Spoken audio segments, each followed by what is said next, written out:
أعوذ بالله من الشيطان الرجيم. بسم الله الرحمن الرحيم. وإذ قال إبراهيم رب اجعل هذا البلد آمنا واجنبني وبني أن نعبد الأصنام رب إنهن أضللن كثيرا من الناس فمن تبعني فإنه مني ومن عصاني فإنك غفور رحيم. ربنا إني أسكنت من ذريتي بواد غير ذي زرع عند بيتك المحرم ربنا ليقيموا الصلاة فاجعل أفئدة من الناس تهوي إليهم وارزقهم من الثمرات لعلهم يشكرون. ربنا إنك تعلم ما نخفي وما نعلن وما يخفى على الله من شيء في الأرض ولا في السماء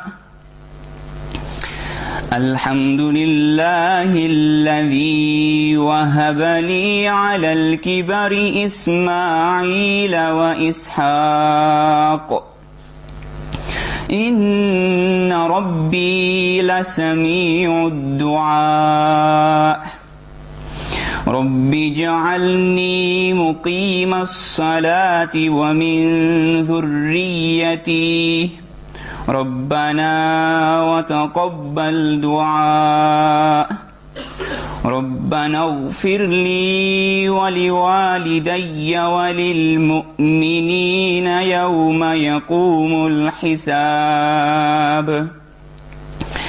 ولا تحسبن الله غافلا عما يعمل الظالمون إنما يؤخرهم ليوم تشخص فيه الأبصار مهطعين مقنعي رؤوسهم لا يرتد إليهم طرفهم وأفئدتهم هواء وأنذر الناس يوم يأتيهم العذاب فيقول الذين ظلموا ربنا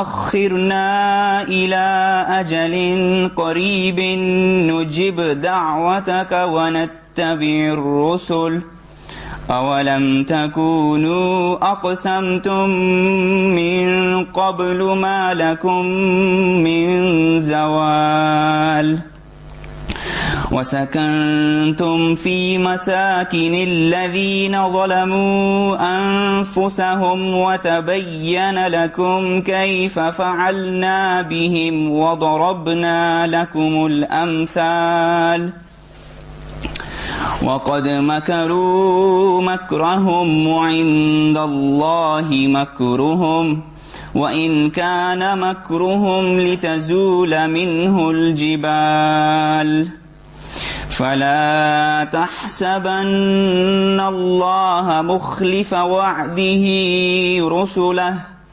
إن الله عزيز ذو انتقام. يوم تبدل الأرض غير الأرض والسماوات وبرزوا لله الواحد القهار وترى المجرمين يومئذ مقرنين في الأصفاد سرابيلهم من قطران وتغشى وجوههم النار ليجزي الله كل نفس ما كسبت إن الله سريع الحساب هذا بلاغ للناس ولينذروا به وليعلموا أنما هو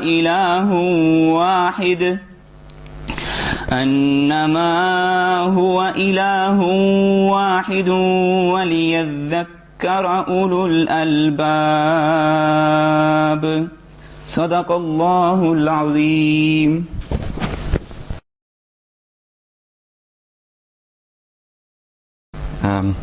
Okay, inshallah I was requested to do a nasheed by a friend as well, so I'm going to do a short nasheed for you now, so please pay attention. The lyrics are on the screen in translation because it's a nasheed in Urdu, and also I apologize for my Urdu pronunciation. I'm Gujarati, you see, so only so much I can do. Usman.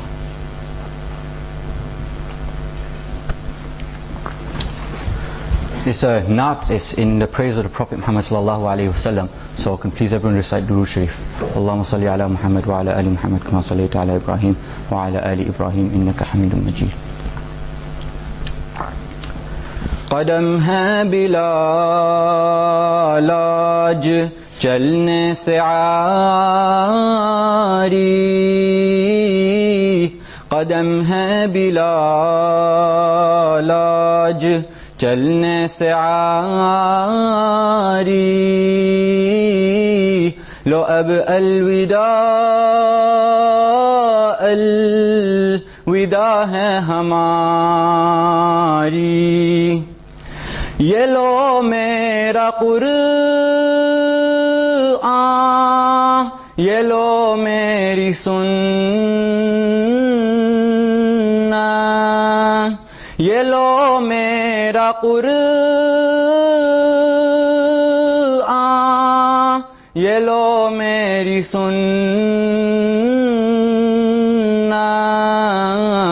یہ دکھلائے گی تم کو اب راہ جنت، پرے جو مصیبت صبر تم اٹھانا، مگر دل کسی کا نہ ہرگز دکھانا،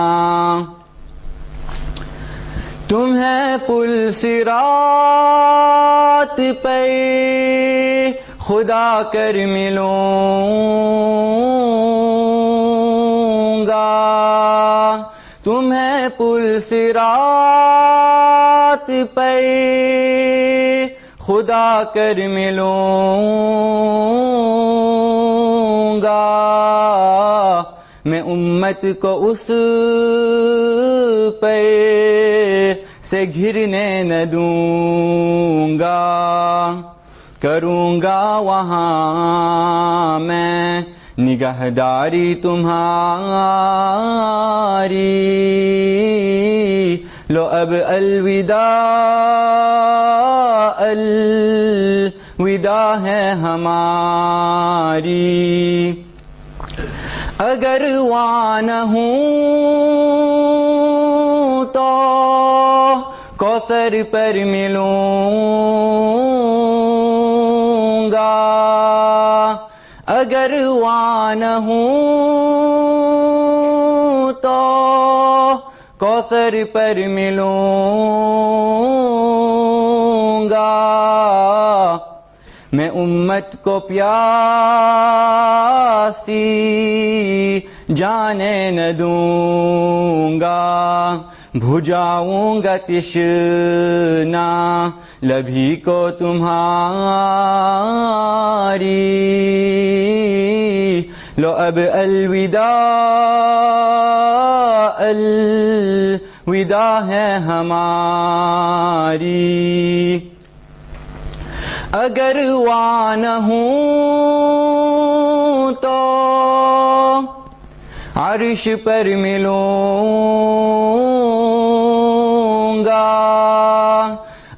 परवाना हूँ तो अर्श पर मिलूंगा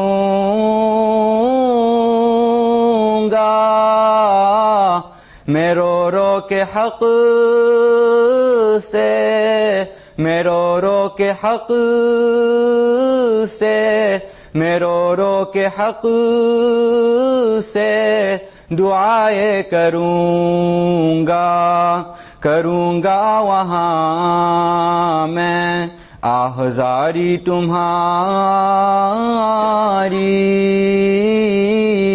लो अब अलविदा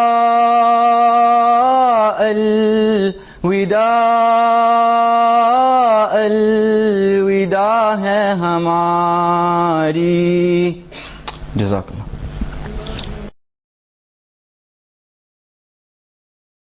बिस्मिल्लाहिर्रहमानिर्रहीम अल्हम्दुलिल्लाहि रब्बिल आलमीन वस्सलातु वस्सलामु अला सय्यिदिना व नबीना मुहम्मद व अला आलिहि वसहबिहि अजमईन।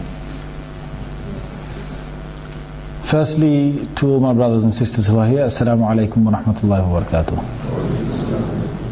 May Allah bless all of you who have taken this evening out. It's a sacrifice for you.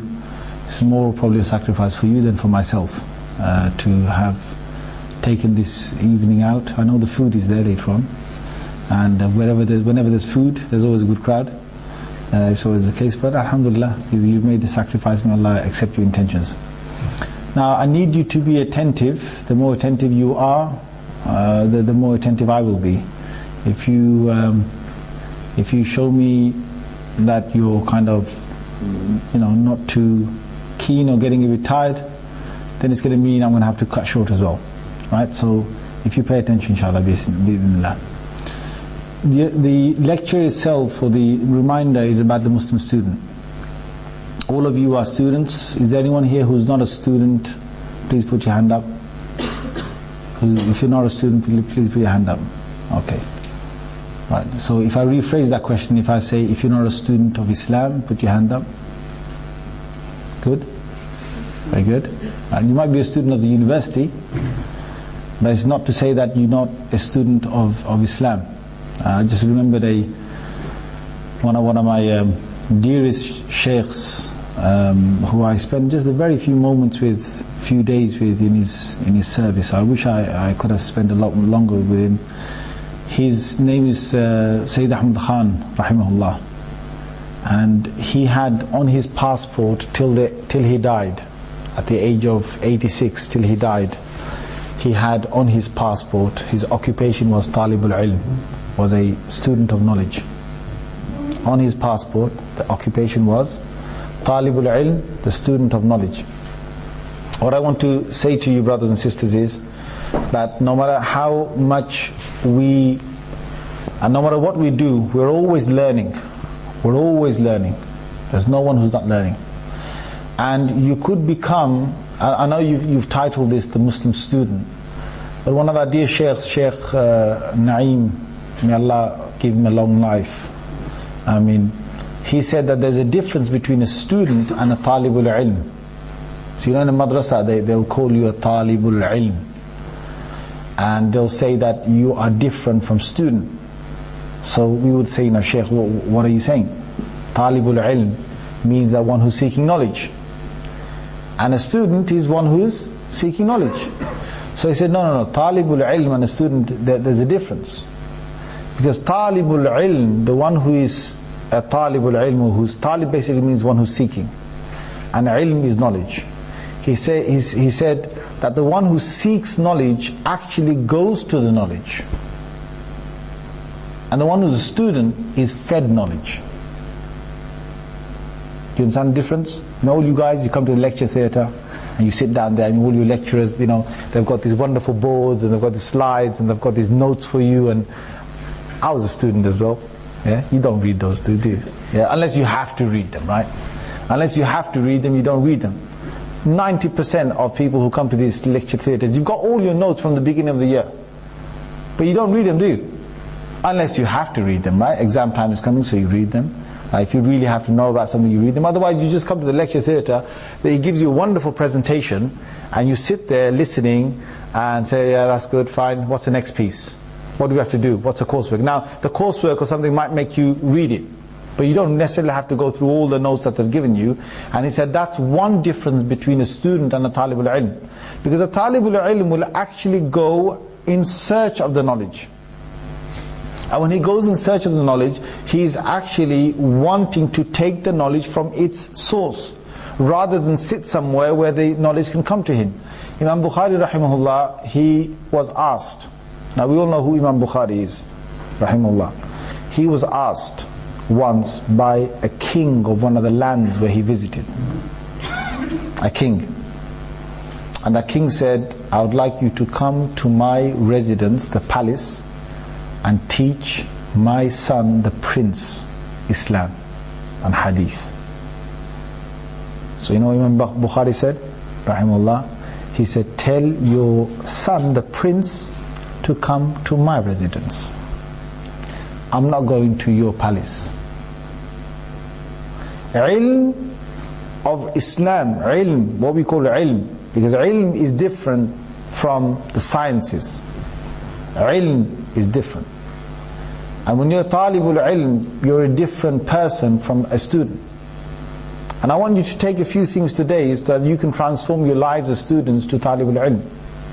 He said, ilm does not go to people. People come to ilm. Ilm, knowledge, does not go to people. Knowledge is something which people go to. They have to visit them. And ilm is something, another difference of Shaykh Naim, he said, is that when you're a student, the knowledge itself is a goal in itself. The knowledge is the goal. You got, for example, you're studying medicine, you're studying engineering, you're studying medicine, whatever it is, whatever you're becoming. That in itself is your goal. You just want to acquire that. And it's going to only lead you to a job. And that's what you're interested in. And that job is going to lead you to money. And that's where it's going. Can you see? He said that a student, for example, if you listen to this carefully, a student, for example, he only wants to learn because it's going to bring him to this dunya. You learn, you get your GCSEs, you get your A-levels, you get to a nice university like this. Apparently this is one of the best universities outside London. Woohoo! Yeah? Congratulations to all of you who have made it here, yeah? Can't say that's for my brothers at Montfort, but inshallah, if you're, doesn't matter, yeah? Don't worry. Wherever you are a student or you're talibul ilm, no, don't worry about that. Come on guys, I don't want to cause a big riot here, yeah? It's just a little joke, yeah? My brothers at Montfort, don't worry, yeah? I mean, it's not about them being University of Leicester, it's about you, whether you can become talibul ilm or not. That's the whole point of this talk, yeah? So if you become talibul ilm, you will be much, much further than the students who are here at University of Leicester. So okay. Now, the thing is, you get your grades, you get to the university, you get to a good university, and then it leads to your job. A good job means a good salary, and a good salary means the dunya. Now, ilm is different. You acquire ilm, then you go towards amal. You go towards practice. And who you're practicing for? You're practicing for Allah, and you're practicing for Allah's Messenger. Here according to His Sunnah. And that will lead you where? That will lead you to hasanat. Hasanat is what? Is good deeds. You're not, you don't practice the religion because you're after what? You're after money. You don't do that. People have done that. People are doing that all over. And I don't know whether you're aware of it or not. Subtly people are doing it. People will do presentations about Islam. They'll teach you. I mean, there's nothing wrong in you teaching Islam and taking some money in return of the time that you've given. There's nothing wrong with that. The fatwa is there in many different areas as well that you can do that. It's totally halal if that's their only means. That's fine. But to actually do it so that you can use it as a means for money is not right. So if somebody goes into qira'ah, for example, somebody starts to learn how to recite the Quran, and they do it because they want to go to an event and they want to say the qira'ah in such a beautiful sound, such a beautiful voice, and they want everyone to praise them, and they want the pockets to be filled in after that. That is not right. And you see, the guy comes and he's going to dress properly, and he's going to sit there and Ya ayyuhal muddaththir فأنذر. And everyone goes, Allah. And him inside, he goes, that's what I wanted to hear. وَرَبَّكَ فَكَبِّرْ وَثِيَابَكَ فَطَهِّرْ وَالرُّجْزَ فَاهْجُرْ. Allah. Right, then after that, I mean, he won't even come to your event, because if you don't pay him enough money, he won't even come to your event. He's got a price. And it's sometimes in the hundreds and hundreds, and sometimes in the thousands. There are those who will give you something of Islam, and what they really want is that they want their status. They want their status. There are those who will give you, who will teach you something, but all they want is they want something towards themselves. And what does that do? That is not taking you towards amal and hasanat. That's not doing that. If you're here for ilm, if you're here for knowledge, then knowledge is something that you have respect for, in the sense that that knowledge was given to you by Allah, and you will use that knowledge for Allah's sake. Now, I'm not saying here, guys, don't get me the wrong message. I'm not saying here that, you're here in University of Leicester, so I'm asking you to open a section for studies of Bukhari. It's going to be the studies of Muslim, studies of Bukhari, studies of the Quran. So you're going to go outside, they're going to say to the, to whatever deen that is out there, you're going to say, where's the lecture theatre for the Quran? I'm Talib al-Ilm right now, I'm not a student anymore. I'm not asking you to do that, but what I'm asking you to do is to renew and to think about your intentions. If you're here for any reason, you're here more for Allah than anyone else. And that means that your niyyah and your intention should be that Allah Azza wa Jal, His Messenger has said to us that your livelihood is part of a thing that you have to do. You have to earn your livelihood. You have to provide for your family. You have to provide for yourself. You have to look after yourself. That's part of my deen. So if I'm here because I want to please Allah, I'm honestly here in University of Leicester or the Montfort or whichever other universities, I'm here to please Allah, then you look for the pleasure of Allah. And how do I find the pleasure of Allah? The first thing is that I've got to clear my intention. You can't have an intention that I'm here, going to make a few, get a good grade, get some bucks, and out there and finished, I'm going to do whatever I want after that. No, you can't. And while you're here, if you want to be a true Talib al-Ilm, if you're here for the search of knowledge, you've got to understand that you are here to serve Allah. You are here to serve the Messenger sallallahu alaihi wasallam, in the sense that you're going to follow his sunnah. Now, if I'm here for that reason, then the whole life changes. The life changes. Because you might think to yourself, well, why do I have to do that for? And some of you sitting here, I've got different people sitting in front of me. Some of you are probably just not practicing so much. Some of you are, just post-practicing or just started to get practicing. Some of you are, semi-practicing, and some of you are a bit more practicing. Some of you are even more practicing, right? You probably never thought that there's so many categorization of practicing, but there are. And you've got to move through the levels. You've got to move through the levels. Because if anyone's sitting here and they think, well, I'm a practicing Muslim, that's not it. My brother, my sister, that's not it. Because practicing has many levels. I've seen brothers without a beard, but they've got the most excellent heart. And I've seen some brothers with beards, and their heart, you could say, is the black stone. When I say the black stone, I don't mean in a holy way. I mean not in a holy way, right? There's sisters who will, maybe they might not wear the hijab, and I'm not saying to a brother not to keep the beard. I'm not saying to a sister not to keep wear the hijab. But there are sisters who may not wear the hijab, but that sister is not into boys. She's not into making a glamorous appearance so that she can attract boys. She's not into that. She just doesn't wear the hijab because she just hasn't made her frame of mind to wear the hijab. I'm not saying that's right, but let's look at her heart. Her heart is that she's not, her outset is that she's not wearing the hijab. But inside there, her reason is that she's just not ready for it. It's not, and she doesn't want anyone to force her to do it. But she's not doing it, she's not making up her hair and her makeup on her face, whatever, because she wants to attract those boys. And if a boy was to come to her and start flirting, If a boy was started to flirt in front of her, she wouldn't be the type that would accept it. She would keep her kind of, taqwa. And she's got this moral consciousness of, there are certain people, honestly, we've got to categorize people properly. There are some people who won't do something because of religion, they won't do something wrong because of religion, and there are others who won't do it because of a moral conscience. They've got guilt inside. They just feel it's bad. As a human, they feel it's bad. Why should I sleep with another man or a boy, who's trying to flirt with me? Why should I go towards that? I don't feel right. I feel morally that I want to, be pure. Now that sister, according to what I've studied of the Sharia, right? That sister might not have hijab on her head, but that sister is far better than the other one who wears her hijab, right? And she wears it with a little pom-pom at the top, yeah? And she's probably got, all the fashion stylish hijab, that when you look at it, the sun will glitter, right? And when she's walking down, it's she's got a red, she's got maybe a pink scarf and light pink lipstick.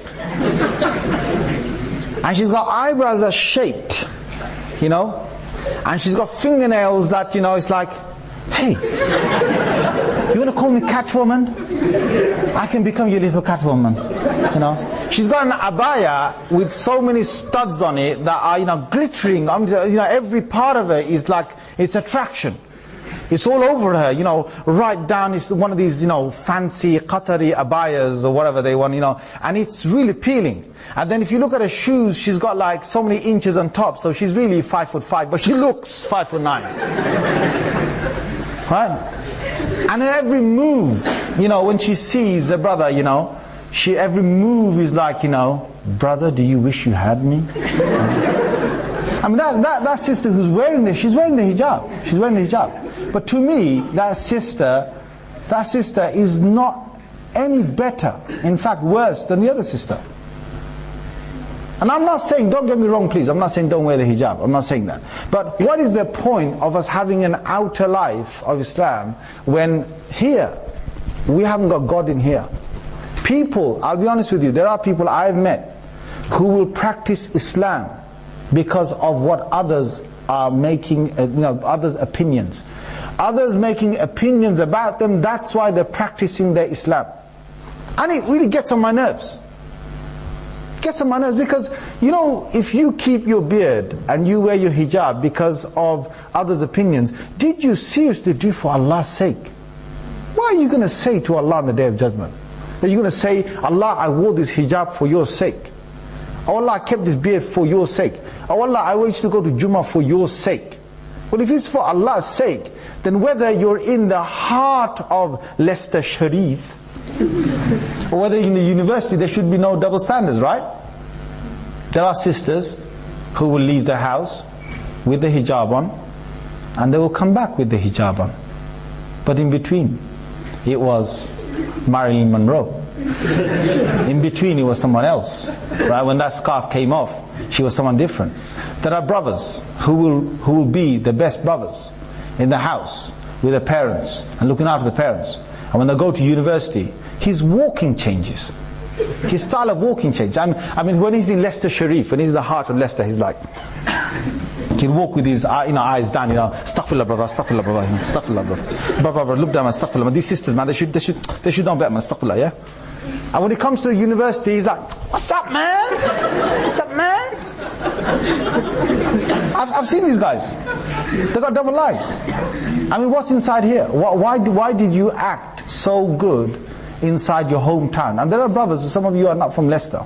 Some of you are from up north, some of you are from down south, wherever, all over the country. The brother told me before I started to talk. So wherever you're from, if you have a different life to where you are, you're not sincere for God's sake.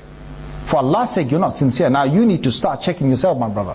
Because the times when you're doing those actions, you need to say, am I doing it for Allah's sake? Because if it's for Allah's sake, then they don't change. Weather doesn't change it. Community doesn't change it. Environment doesn't change it. Friends don't change it. Night doesn't change it. Day doesn't change it. I am who I am. And that's because Allah never changes. So if Allah never changes, and I'm doing it for Allah, then therefore I don't change. See, that's the true identity of a Muslim. But if it's for all these other reasons, you find so much hypocrisy. You know, there are brothers who will never say a foul word out of their mouth when they're in the masjid or when they're with other brothers that are practicing. But then they go to another group and they're starting to say, you know, foul language. Why? Because they wanna live up to it. It's like, you better rate me, man. I can do it, you know. And they start saying F and whatever, blah blah blah, whatever words, foul language they want to use, right? There are with the sisters as well. I want to say that there are sisters who will be in the company of one another, who when it's all hijabis, they'll be one way, and when they go to a different scene or scenario, they'll be different. So my sister, I want to ask you, why is there a difference? If you are true for Allah, then Allah didn't change. Allah Azza wa Jalla, He says, مَا يَكُونُ مِن نَجْوَى ثَلَاثَ إِلَّا هُوَ رَابِعُهُم. You get in a gathering of 3 and you're having a secret conversation, Allah is the 4th amongst you. وَلَا خَمْسَةٍ إِلَّا هُوَ سَادِسُهُم. You're in the company of 5, and the 6th person Allah reminds us in the Quran, in Surah Mujadala, is Allah. Allah is there. So you could gossip and talk about whatever you want. The gossip shouldn't change because I'm different. Now I know brothers and sisters, subhanAllah, they've got Facebook and Twitter, and they've got different ways of communicating to different people on the same app. What? Seriously? I'm serious. I don't know, some of you are looking shocked. My God, he's read my mind. Oh my God, what's he doing? I'm serious about this. Because some of these, I don't know, if you've got one of these accounts, you better be careful what you say. Because anyone can see it. The whole world can see it. So what do? I see them, when they talk to certain people, they'll talk religiously. When they talk to others, it's different. There are brothers who wanted to get married to sisters, right? And I've not heard just once, I've heard more than one say this to me, said that I wanted to marry that sister, but when I proposed to her, suddenly she shut her Facebook account. And he goes, I was a bit suspicious. Why is she shutting her Facebook account? And when I started to look where she's on Twitter, it was already shut before I got there.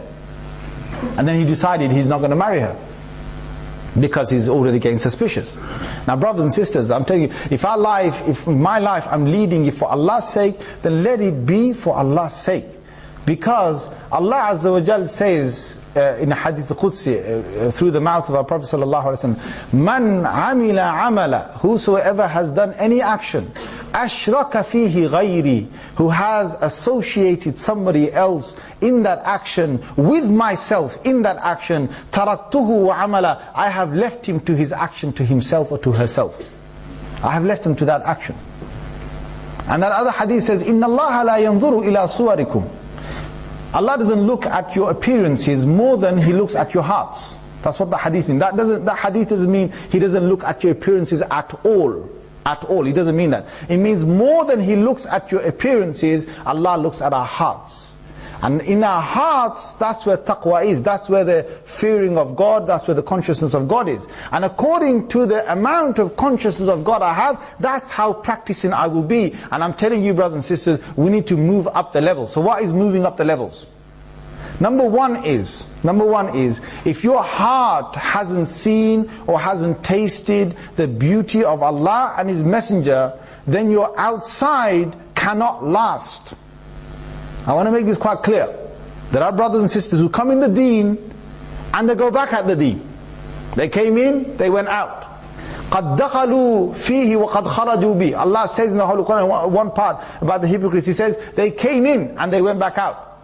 I don't want to be a person who just comes in Islam and practicing while I'm in University of Leicester and I'm different, and then after that later on I change. Or it's the opposite for some people. They were practicing before they came to the university and they're not practicing within the university, and then they will go back to their own places. I've met all sorts of people, because alhamdulillah I have a lot of people that I've met over the years. And I ask them, what are you doing? And I assess them and I talk to them and I get information out of them. And I'm not going to say their names to you, but it represents to me lives that are out there. Lives that are out there. And why are they in a crisis? Why are brothers, why are sisters in a crisis? It's because if you haven't made up with Allah here in your heart, there's no point of you trying to make up with everything else outside. Now I'm not saying you're a hypocrite because you've got a hijab on your head but you still haven't got the true taqwa. I'm not saying you're a hypocrite, you've got a beard and you haven't got the true taqwa. I'm not saying that. Please brother and please sister, if you're listening to this and you've made your effort to at least make the outer change, then alhamdulillah, that's one step forward. Now you've got to change the inner. And if you're a person here who hasn't changed the outer, but your inner has already changed, you are fearful of God, then alhamdulillah, you've made a bigger step. Now you just need to make the small step, which is the outside part. That is still a major step, but it's smaller in comparison to the other one. Are you all understanding me, or am I losing some of you? You all understanding me, yes? Can you all say yes together, please? Yes. Ah, mashallah, alhamdulillah. Yes sir, no sir, 3 bags full, sir. That's good, yeah, alhamdulillah. Now if you understand me, what that means is that the first step is what? That I have to reconcile with Allah here. Most people, why they don't practice Islam is because they don't really know who Allah is. There's one thing of being told who Allah is, and there's another to take that telling, that information to absolute recognition. Recognition and information are 2 different things. You all know, right, that you've got exams at the end of this year. Yes? Or some of you are without exams? You all know, yes or no? Yes. Yes, okay. Now the belief that you've got right now about your exams at the end of the year, today it's November. And there's still another 6 to 7 months left for your exams. You are shifting, that's fine. But tell me this, the belief of your exams coming up and your lifestyle right now, is it the same or is it different when May comes? Different or same? Go on, guys? Different. Why is it different? Because you know your exams are coming right now, but in May you're going to believe your exams are coming. Man, the exams are here, I'm believing. It's like, forget it. I can't concentrate on anything else. This is coming. Now that's the difference. If you know Allah and if you believe Allah, meaning that if you know Allah is watching you and if you believe Allah is watching you, there's a massive difference. Most Muslims, they know Allah is watching them, but they don't believe Allah is watching them. Believing is different, my brother, my sister. If you know right now, like let's say for example, you're in the university halls, alright? And you go into in an area where there's no cameras. And you go into another area where there's cameras. If you're conscious of it, you will be different. Yes or no? Or some of you, if you start driving, you might watch your speedometer one way when there's no cameras around, and another way when the cameras are around. Because you're believing that you're being watched. And believing that you're being watched and knowing certainly that you're being watched is different from just knowing that I might be watched. That's different. Most Muslims, they are not practicing because they're in this stage of just knowing that God's watching them. They know Allah is Rahman, Allah is Rahim, Allah is the most merciful. They know that, but they don't believe in that. I'm not saying they don't believe at all. No, please don't get me wrong. It's just that thing hasn't really settled properly in their heart. When we say you believe in Allah watching you, we mean that you've got a conscious, you've got a constant awareness that Allah Azza wa Jal is watching you. And when that happens, see, this is what ihsan is.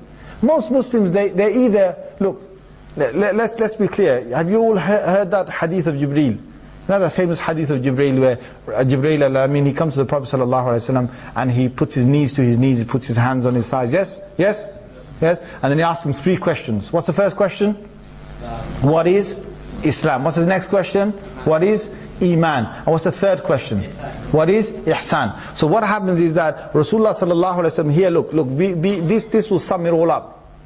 Rasulullah ﷺ said, Jibreel asked him, what is Islam? And when he asked, what is Islam? That's the first thing you come to in Islam. You come with the outer submission. Most people in Islam will come with the outer submission. Outer submission. So that means that you said your shahada. So step number 1. 1.1 is what? Or 1.0, the very first step is what? That you've actually said, Ashhadu an la ilaha illallah wa ashhadu anna Muhammadan abduhu rasulullah. You believe, that's fine. That's step number 1.0. Or you could call it 1.1, right? Saying the shahada. 1.2 is that you do what? You do your salah. What do you do? Your salah. That's 1.2. 1.3 is that you fast in the month of Ramadan. 1.4 is that you give your zakah if you owe zakah. And 1.5 is you do your hajj if you can do your hajj. Out of this, 1.1, 1.2, 1.3, every single Muslim has to do. But what is that? That is all the outer. It's all the outer. Then Jibreel asks Prophet ﷺ, he says, see, this is now going to another level. He says, what is Iman? Now Iman is not dealing with the outer anymore. Iman is dealing with the inner. So this means now here 2.1 is your belief in Allah. Now hang on a minute. He said, what is Islam? And he said, an tashhada an la ilaha illallah. That you testify that there is no God but Allah, and you testify that Rasulullah sallallahu alaihi wasallam is the messenger of God. You testify that. You've already done that. Now he asks another question. He says, what is Iman, belief? And Rasulullah sallallahu alaihi wasallam gives a very similar answer. He says that you believe in Allah. Now wait on, hang on, there's something different here. Has to be something different here. When Rasulullah sallallahu alaihi wasallam in the first part in 1.1 said, you say the shahad and you believe in Allah, that is your outer, that's your tongue here, my friend. That's your you know, when you do your salah, that's your outer body trying to get close to Allah. But when he said 2.1, your iman, you believe in Allah, that's penetration, that's depth, that's absorbance, that's something that will go deep inside your heart. That's Iman. See, Iman is when that Islam is going in and absorbing into the heart. That is the name of Iman.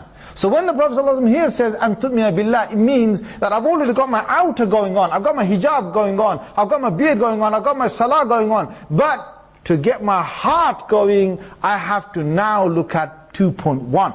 An tu'mina billah. That I carry on believing in Allah. I carry on allowing that to get inside. Has anyone done any barbecuing here? Put your hands up. Put your hands up. MashaAllah, good. I love barbecuing as well. Yeah, I love it. I love cooking as well. I don't do the marinating. I leave that to the sisters. Alhamdulillah Rabbil Alameen. Yeah, I do the cooking though. I do the cooking. Yeah, I give the sisters their credit as well, because whenever anyone asks me that my barbecue is nice, I say, look, credit the sisters first, then credit me. Yeah, that's what you should do, brothers. Yeah, you know when you go to someone's house and you've just eaten, yeah, you normally go and just credit the brothers. But the guy never cooked it. He never cooked it. I always, alhamdulillah, when I go and eat somewhere, someone's house, I say, please say Jazakillah khair to my sister who's behind those walls there. Because she was the one who made it. You just gave the money, my friend. That's all you did. You just took a £20 out and just gave it to her. Go shop. Buy the chicken, cut it, you know, put the... now what I'm mentioning barbecue for, yeah, is that when you cook barbecue, when you do roast chicken and when you do barbecue, yeah, ooh, sounding very quite tasty, isn't it, yeah? Now don't, the food is coming, inshallah, yeah? When you do it, when you marinate it, yeah, when you marinate it, you can bring the raw chicken and you can marinate it and put it straight onto the grill. And you can marinate it today, and you can wait for tomorrow, or you can wait for 3 days, you know, in the fridge, it's lying in the fridge, or you can freeze it for about 6-7 days, right, and then take it out, defrost it, and you can then cook it. Right? Which one's going to be more tastier? The second one, yes? Some guy knows about barbecuing, that's good. If you just marinate it straight away and you put it straight on, it hasn't absorbed. What hasn't happened?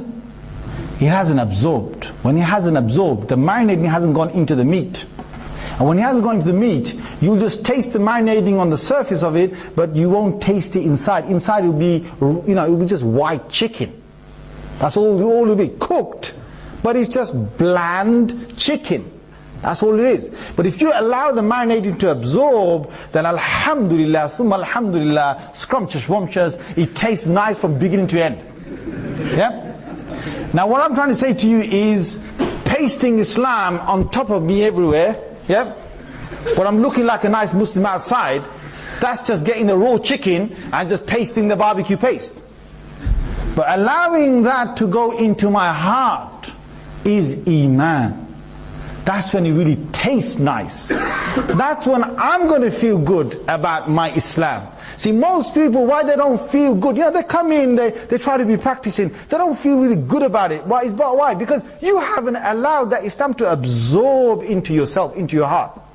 So when Rasulullah ﷺ said 2.1, he said, "An tu'mina billah," you believe in Allah. You make a conscious and a constant effort to think that Allah is watching me, Allah is watching me. You try and make that more and more. That is absorbance of Iman. And when he comes to the next thing, 2.2, he said, "Wa malaikati." You think about the angels. Now guys, honestly, it's a beautiful thing to think about the angels. Right now we've got hundreds of angels here because we're talking about Allah and His Messenger. We've got hundreds and thousands of them here. Sometimes just to think about it. Think that, look here. Sometimes just to think when you look. I'm thinking right now, and I'm actually thinking about these two shoulders of mine, yeah? So I'm walking, and I'm maybe doing my wudu or something, yeah? Just to think that this one is writing. When I'm sinning, to think that one is writing. When I'm doing miswak, this one is writing. When I start using foul language, that one is writing. And they've gone. Asr time, above, according to Hadith of Bukhari. Another two have come. Another two have gone, Fajr time. Another two have come back. And to think of that, to think about the fact that, when you've gone when you're just doing your salah, so when you're sending, when you say, Sallallahu ala Sayyidina wa Mawlana Muhammad وعلى آله وصحبه وسلم. Right now, I've just said it. According to the hadith, there are sayyahiyya fil ard. There are angels who go around the earth looking for people who send salutation to the Messenger sallallahu alaihi wasallam. They've just come. They've just taken it. They've gone all the way to Medina. They're going to present it to Rasulullah sallallahu alaihi wasallam, ruh, his spirit. They're going to present it to it. And Prophet sallallahu alaihi wasallam will say salam back. And they're going to return back in a moment. And they're going to spread on me and send on me 10 mercies of God. Just to think, every time I'm saying it, that process is happening. Subhanallah al-Azim. That's an tu'mina bil malaika, to absorb that conscious effort of what the angels are doing. And Allah's whole nizam is working. You see the wind blow? You see the wind blow? These are angels that are actually making the wind blow. You see the clouds that are sailing across the sky? These are angels that are there, that are holding those clouds, that are sailing those clouds across the sky. Allah has said it in the Holy Quran. He has said, وَالْمُرْسَلَاتِ عُرْفًا وَالْعَاصِفَاتِ عَصْفًا. The angels that control the severe winds. Allah talks about that in the Holy Quran. All this weather is being controlled by the angels. Are you going to ever curse the weather if you ever think about that? Subhanallah al-Azim. Wa malaikati wa kutubi. Believing in the books. How can I believe more in the books? 2.3. I've got to believe more in the books. How? By studying the book. My friend, if you haven't yet just read the Quran from beginning to end once in your lifetime, that's a big disservice to me and my Allah, and to the whole Risala. He's giving me a message. I've never read the Quran from beginning to end. I've never even attempted to read it. I'm asking you, brothers and sisters, to do this. I'm going to ask you that you make it a mission that today, you start today. I want you to start today. Any Quran you've got at home, don't tell me you haven't got one. And if you haven't got one, go to the internet. They're all free there. The bad thing about having free stuff is no one ever uses it. When you get free, buy one get one free. Yeah? People get downloads free. Most things that you get free, you don't want to even use because you got no value for it. Go and buy yourself a Quran with the English language and go and read it. I want to say one thing to you. You're going to say to me, where can I find the time to read it? And I want to go to something back I've just said to you a bit earlier on, which is, sometimes when I've gone into, you can go to Twitter and you can start seeing what people have actually started to send messages as, right, to one another. And I'll be honest with you, 97% of what people are sending on Twitter, Facebook, and the new one, WhatsApp, yeah, 97% and BlackBerry Messenger, yeah, what they're sending to one another is a load of rubbish. If you read them, you can go to Twitter and you can start going to people's accounts, you can start seeing it's like the first message of the day. What time did you wake up? Next, the other guy sending back, I woke up at 8:45. Next one, comes back, yeah, it's gloomy day, isn't it? Next one, I wish that frying pan was a bit better, man, in my house. I mean, why are you talking about frying pan in your house? To someone who's outside your house, who's never going to use your frying pan, why are you talking about your scrambled eggs, how they turned out? Yeah? Why are you talking about what time you actually woke up, unless you actually, it's important to get to the airport or something, or to get to some salah or whatever it is, it's different. Why are you just talking about gibberish? Absolute gibberish. And then you know what you do? You just scroll down, right? Scroll down the messages. And I don't know if you guys have ever done this. If you've got your own Facebook account and your own Twitter account, all you have to do is just scroll down, right? So scroll down. And you go back 1 month, go back 2 months, go back 3 months, 4 months, 5 months, and I've got scroll down, right? 12 months, and the things, that you see, what's up, man? Alright, man, what's happening, man? Blah, blah, blah, blah, blah. Scroll, right? What time the guy came out of school, what time it is, what time, what's his dad's doing, they're all sitting together, they're watching Citizen Khan, alright? So scroll, right? You go all the way down, and then you see now, right, after about 12 months of scrolling down, the amount of text, if that time they spent reading the book of Allah, they could have finished it. On the Day of Judgment, can you imagine, right, on the Day of Judgment, for us people, forget the people 100 years ago, 200 years ago, yeah?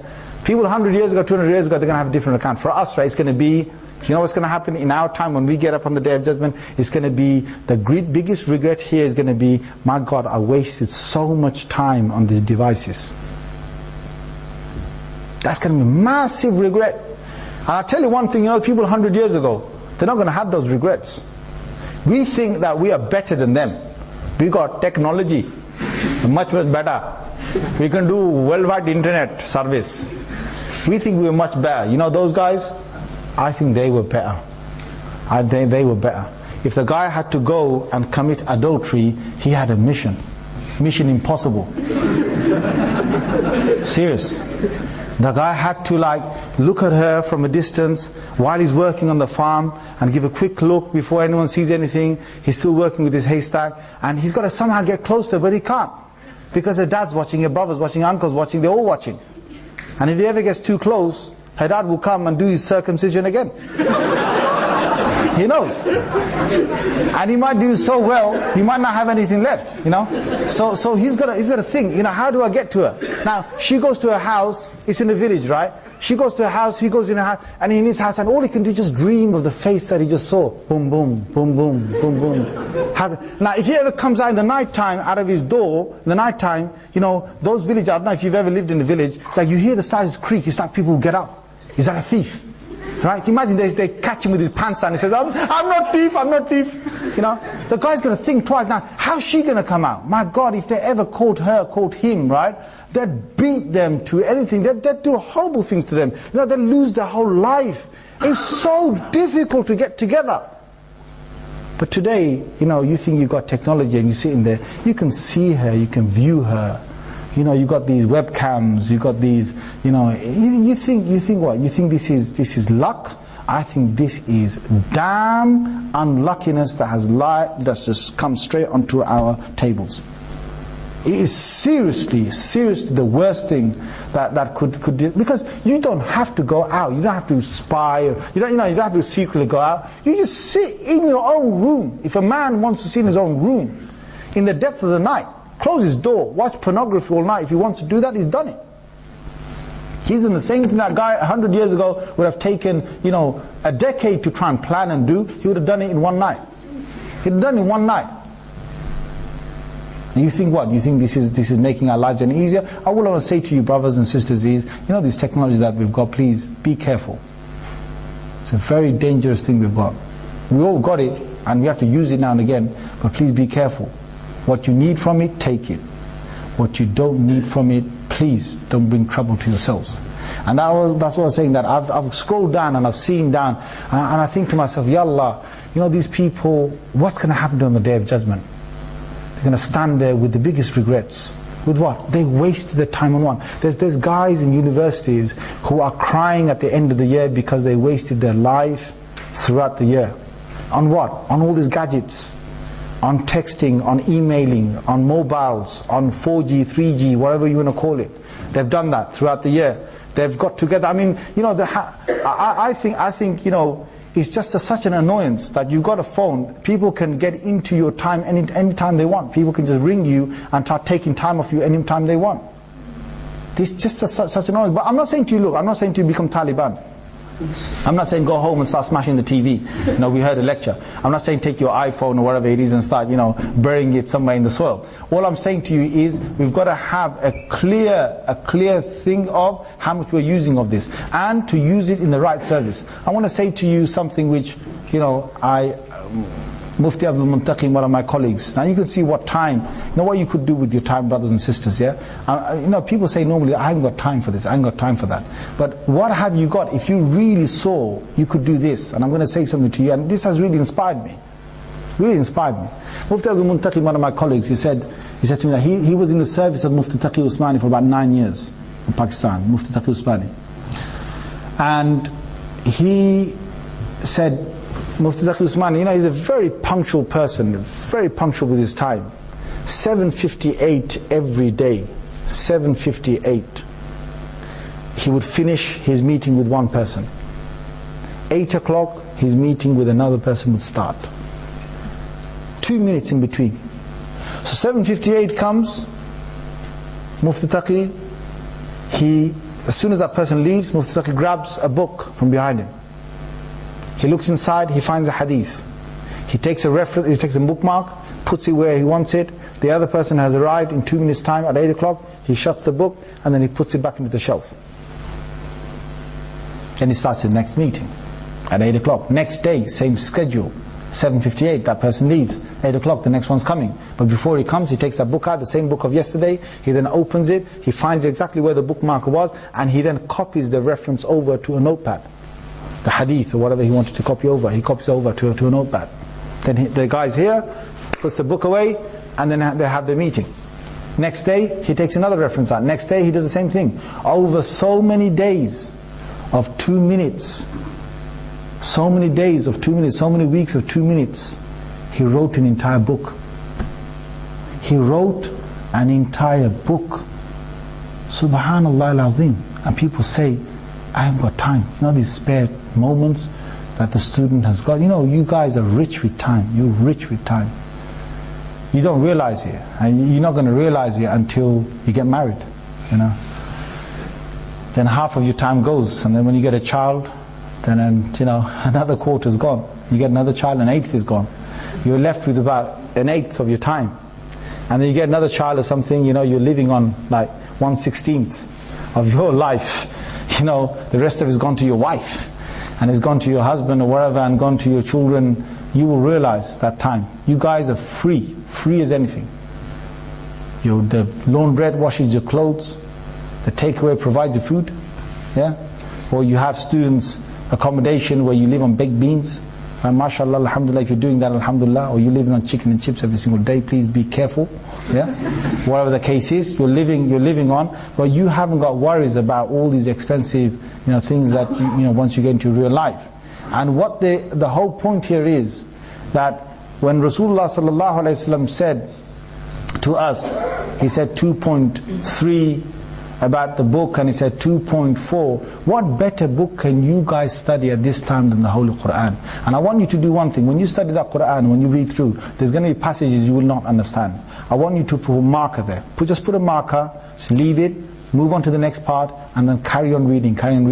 Put another marker, and you'll probably have loads of, the little tags, colored tags. Just stick them on in your Quran. The minute you will find an imam, your local imam, whoever it is, piece by piece, the question that you have, go through and say, Imam, I never understood this ayah. That's your tu'mina bil kitab. That's you believing in the book. You got to know what Allah Azza wa Jalla has said to us before you go into it. The next thing is what? Is that I have to practice what I've actually, what I've read. وَكُتُبِهِ وَرُسُلِهِ, the messengers, to learn about the lives of the Prophet sallallahu alaihi wasallam. One thing you can do as students, guys, you've all got these, iPods and all these other gadgets that you got, yeah? Put them to good use. Some of you are driving to the university every single day, put it to use. Just need to listen to some lectures on a systematic order. I remember I was working 45 minutes every day used to take me to get there, 45 minutes back to get back home, sometimes 50 minutes. Yeah. So I took the whole seerah collection of one of these sheikhs on the seerah of the Prophet ﷺ, 48 different CDs, I think it was cassettes, it was, yeah? And I listened to all of it over weeks. And it was a wonderful listen, you know, it's nice. You're in traffic, you're just driving, it doesn't bother you much about what's happening with the traffic because you're listening to this lecture and you're learning at the same time. So learn about the lives of the prophets, whichever sheikh you want to get of the lives of the prophets, you learn that. And then 2.5, you need to start deepening, we all need to start deepening our faith of the afterlife. And how do we do that? We have to start reading about it, we have to start thinking about it, we have to start living it. That means that I sit down and I should visualize myself dying. I have to visualize myself going in the grave, visualize myself coming on the Day of Judgment, visualize standing in front of Allah, visualize my scales there, visualize where's my book going to be given to me, visualize how will I cross the Sirat, what will I be doing at that time when the bridge will be ahead of me, visualize the Jahannam and saving myself from Jahannam, and what actions are taking me towards Jahannam, and what actions are taking me towards Jannah. That is a visualization that I need to kind of do, and that absorbance of that Islam is penetrating with each and every one of these things into my heart. And 2.6, Al-Qadr, fate. I accept Qadr. Whatever Qadr and Allah's fate, whatever Allah has written for me, I accept that. Now, my main point after saying all of that is what? Most people will become after that, they'll become Muslim, right? So the outer is there. Some will become mu'min, so basically it's penetrating inside the heart. But there's different degrees of penetration. Some, Imam Hakim al-Tirmidhi has given a wonderful example, right? Imam Hakim al-Tirmidhi has given a wonderful example. He said that, when you're going to visit someone's house, imagine someone's living in a really big detached house, right? So they've got gates all around their house, their compound. They've got a compound you come into, and then they've got the veranda, and then they've got the main house, and they've got several big corridor, and then they've got several rooms inside. So Imam Hakim al-Tirmidhi says that if you want to understand this penetration of Iman into your heart, if you want to understand Islam going right into your heart, he says you could go to someone's house and claim that you've gone to someone's house by just standing at the gates. This is a massive house, you've gone to the gates. You can say, I've visited, like Buckingham Palace. A lot of people say, I've gone to Buckingham Palace. Where they've gone? They've just gone to the gates of Buckingham Palace. And they can say, I've gone and visited Buckingham Palace. They have visited Buckingham Palace. They've gone to the gates. But there's others who can probably say that I've gone to Buckingham Palace and I've gone through the gates. I've gone inside the massive compound. Where the grass is, in front of the palace. I've gone right up to there. I've seen soldiers. And that's a different entrance to the building. The different depth to the building. Then another person can actually say, by walking into the house or the palace, another person can say, I've actually visited by going inside. See, that's different. And the final person who says that I've gone right to the core of it can say that I've actually had a whole tour of the whole palace. I've toured the whole palace. I've gone to the Queen's chamber. Now that person has got a real claim of going and visiting Buckingham Palace, as opposed to the one who just entered the palace, and as opposed to the one who came to the courtyard, and as opposed to the one who just came to the gate. Imam Hakim al-Tirmidhi says that if you want to really get to the peak of Islam, you've got to go into the center of the house. Take it into the center of the heart. And then what did Jibreel ask after that? The third question. What was the third question again? What is ihsan? What is ihsan? Now ihsan, Rasulullah sallallahu alaihi wasallam said, "An ta'budallaha ka'annaka tarahu, fa in lam takun tarahu fa innahu yarak." That you start to serve Allah as though you are always watching Him or seeing Him. And if you can't, then you know that Allah is watching you. What does that mean? That means this is the real thing I was saying, that to become a real Muslim. To be a real Muslim is what? Is that all the time I know that Allah is watching me. That's a real Muslim. That's the stage of a muhsin. It's a muhsin. Most of us will be a Muslim, some of us will be a mu'min, and very few of us can become a muhsin, which is a person who's got ihsan. And our goal should be that we should all try and become muhsineen. Muhsineen, those who are always conscious of Allah Azza wa Jalla. Now, coming back to the main subject about the Muslim student. If you're a talibul ilm, doesn't matter what you're studying here, this whole thing that I've said to you, this is a reality. that I can't live my life in this university except that Allah Azza wa Jal has to become my focus. That's me as a Muslim. I can't live that. And if I'm living a life that is not that, you might say to me, well, why? Why do I need to do that? But if you really thought about your akhirah, if you really thought about Allah, if you really knew Allah, like I said earlier, one is to just know Him, one is to believe. If you really believed in Allah, that kind of knowledge, if you had that kind of knowing of Allah, that you believed in Allah, you, my brother, my sister, you wouldn't be the same. You would not be the same. And what am I asking you to do? I'm asking you to become a true talib al-ilm. What does that mean? I'm asking you, brothers and sisters, to understand that when you're in your lecture theatres, right, Allah is watching you. I'm asking you, brothers and sisters, when you're in your classroom and you're sitting in a nice, you've got this nice square table, whatever, and there's discussions going on, and there's a beautiful sister in front of you, yeah, Allah is watching you. There's a beautiful brother in front of you, Allah is watching you. Yeah. When you've just gone and you just want to take her mobile phone, whatever, her number, you're chasing her, Allah is watching you. My friend, Allah is watching you. When you're on your mouse, you're on the internet, and you can roam where you want, Allah is watching you. When you can plug something in your ear, you can listen to whatever you want, haram, halal, no distinction, Allah is watching you. When you go somewhere and you're going to intermingle with other people, other non-Muslims maybe, and they're drinking something which is not halal, and you're with them in the company, Allah is watching you. Allah is watching me. Allah is with me. Now, when you're with your coursework, when you're with your studies here, every moment of it can become a blessing for you. Every moment of it can be a blessing for you. And I want to make you realize that you can transform all of this. How you're going to transform all of this is that you're going to make an intention that each and every step of your studies is going to be for Allah's sake. So, if you're going to become a biomedic, right? You're doing this for Islam. You're going to support Islam with this. You're going to support the Muslims with this. Whatever you can do, we need, brothers and sisters, we need a lot of good Muslims who are going to be a lot of good, good doctors, good engineers, whatever. We need that. The Ummah needs that. What are you going to do with it? You're going to serve the Ummah with it. What are you going to do with it? You're going to be good to yourself with it. What are you going to do? You're going to earn a livelihood according to the Sunnah of the Prophet ﷺ. What are you going to do after that with your good money?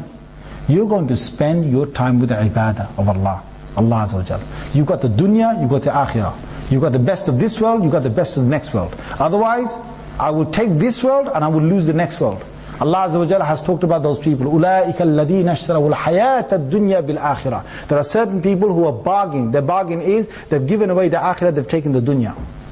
Allah said, فَلَا يُخَفَّفَ عَنْهُمُ الْعَذَابُ وَلَا هُمْ يُحْزَنُونَ. They will neither get respite in the next life, nor will punishment will be lightened for them in the next life. There are those who will go for the akhirah. Now, brothers and sisters, I'm saying to you, is that go for the akhirah. Go for the akhirah. What does that mean? That means time will come when you will get married. And that qadr of Allah will come that you will find the right sister for marriage. Right now, you need to control your gaze. That brother will come, control your gaze. Time will come when you will be standing and I will be standing in front of Allah Azza wa Jal, and we have to give account of what? Not about how many exams I did. Please remember this, on the Day of Judgment there's no such question as, how many exams did you pass? How many grades did you get? On the Day of Judgment the questions are, how many salahs have you performed?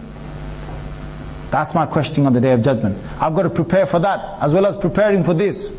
There are two worlds that I've got in front of me. Allah has said, فَأَيْنَ تَذْهَبُونَ? Where are you going? And these two worlds that I've got in front of me, I am living the two worlds. My body and my soul. One, my body is living, this is the material world here.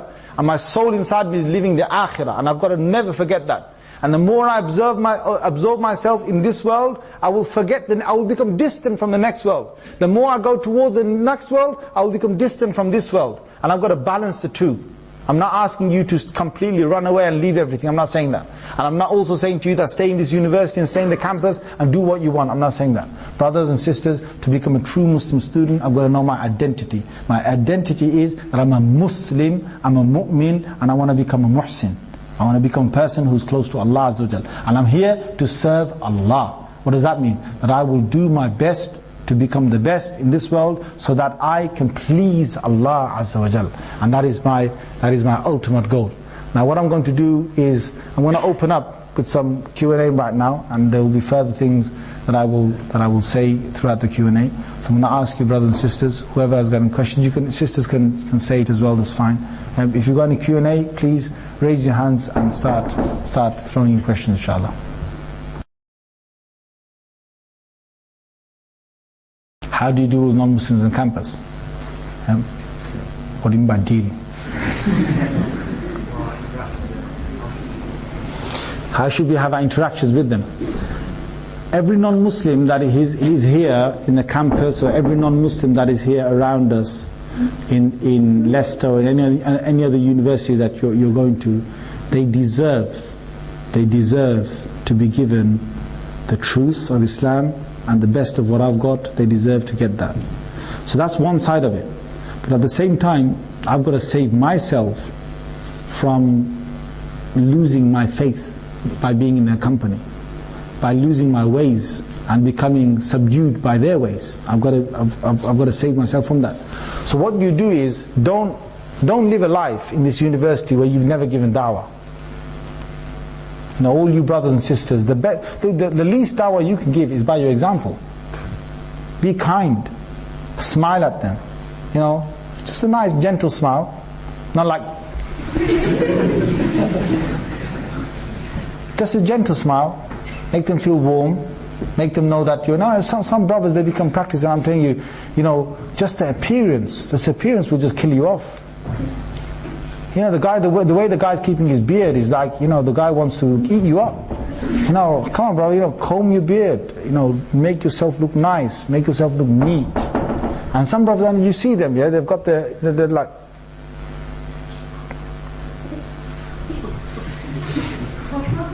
they've got this face that shows you that they don't want you to interact. They're like, oh, come on, you know, you see non-Muslims, you know. No, I'm not talking about, you know, brothers for sisters, sisters for brothers. You know, I'm not saying that. But you know, you've got your colleagues in the campus. You've got them in the university. What needs to happen is that we need to interact with them in a way that shows us the truth of Islam, and shows them the genuine side of Islam. And by doing so, we're giving a dawah. Now that's one slightest form of dawah. It's the slightest form of dawah. The bigger than that, the greater thing than that is that you actually start learning your Islam to a degree where you can actually call them to Islam. And look, guys and sisters, please don't forget, if you don't know how to give dawah, how to call them to the deen, I'm going to ask you, are these for questions? It doesn't matter, look guys, I'll talk to you straight, don't worry, you know, we'll talk straight, sorry. You don't have to write it down from, I'll just talk to you, inshallah. What I want to say to you is, those people that you've got, yeah, to give them dawah, if you don't know how to give them dawah, you've got, look at one another. You've got this many brothers to look after. You can give them dawah, you can remind them about the deen. And sisters, you can remind one another for the deen. Now some brothers, they get too excited, you know, like they want to give dawah. But the guy wants to give dawah to a sister. Why do you want to go, no, that sister needs the deen, man. She needs the deen. She needs to be practicing. Poor sister, you know, she looks nice, but she would look even better with a hijab on her head. So he goes to her to give her dawah. Now brother, you got so many other brothers to give dawah to, why are you going to give a dawah to a sister? He says, no, that sister needs it. And I'm the only one that can give dawah to her. And he convinces himself. Yeah, so he goes up to her, sister, you know, it'd be nice, you know, if you were to come over to the lecture theatre for Islamic talk, you know, it'd be nice, and sister, it'd be nice for you. So he's making rapport with her. And after a while, yeah, he's gone to give her dawah, then he's taken dawah of her. Yeah. Next minute, you know, right, he was going to talk her to a lecture theatre, they're going out for a coffee. They're going out for, you know, somewhere else.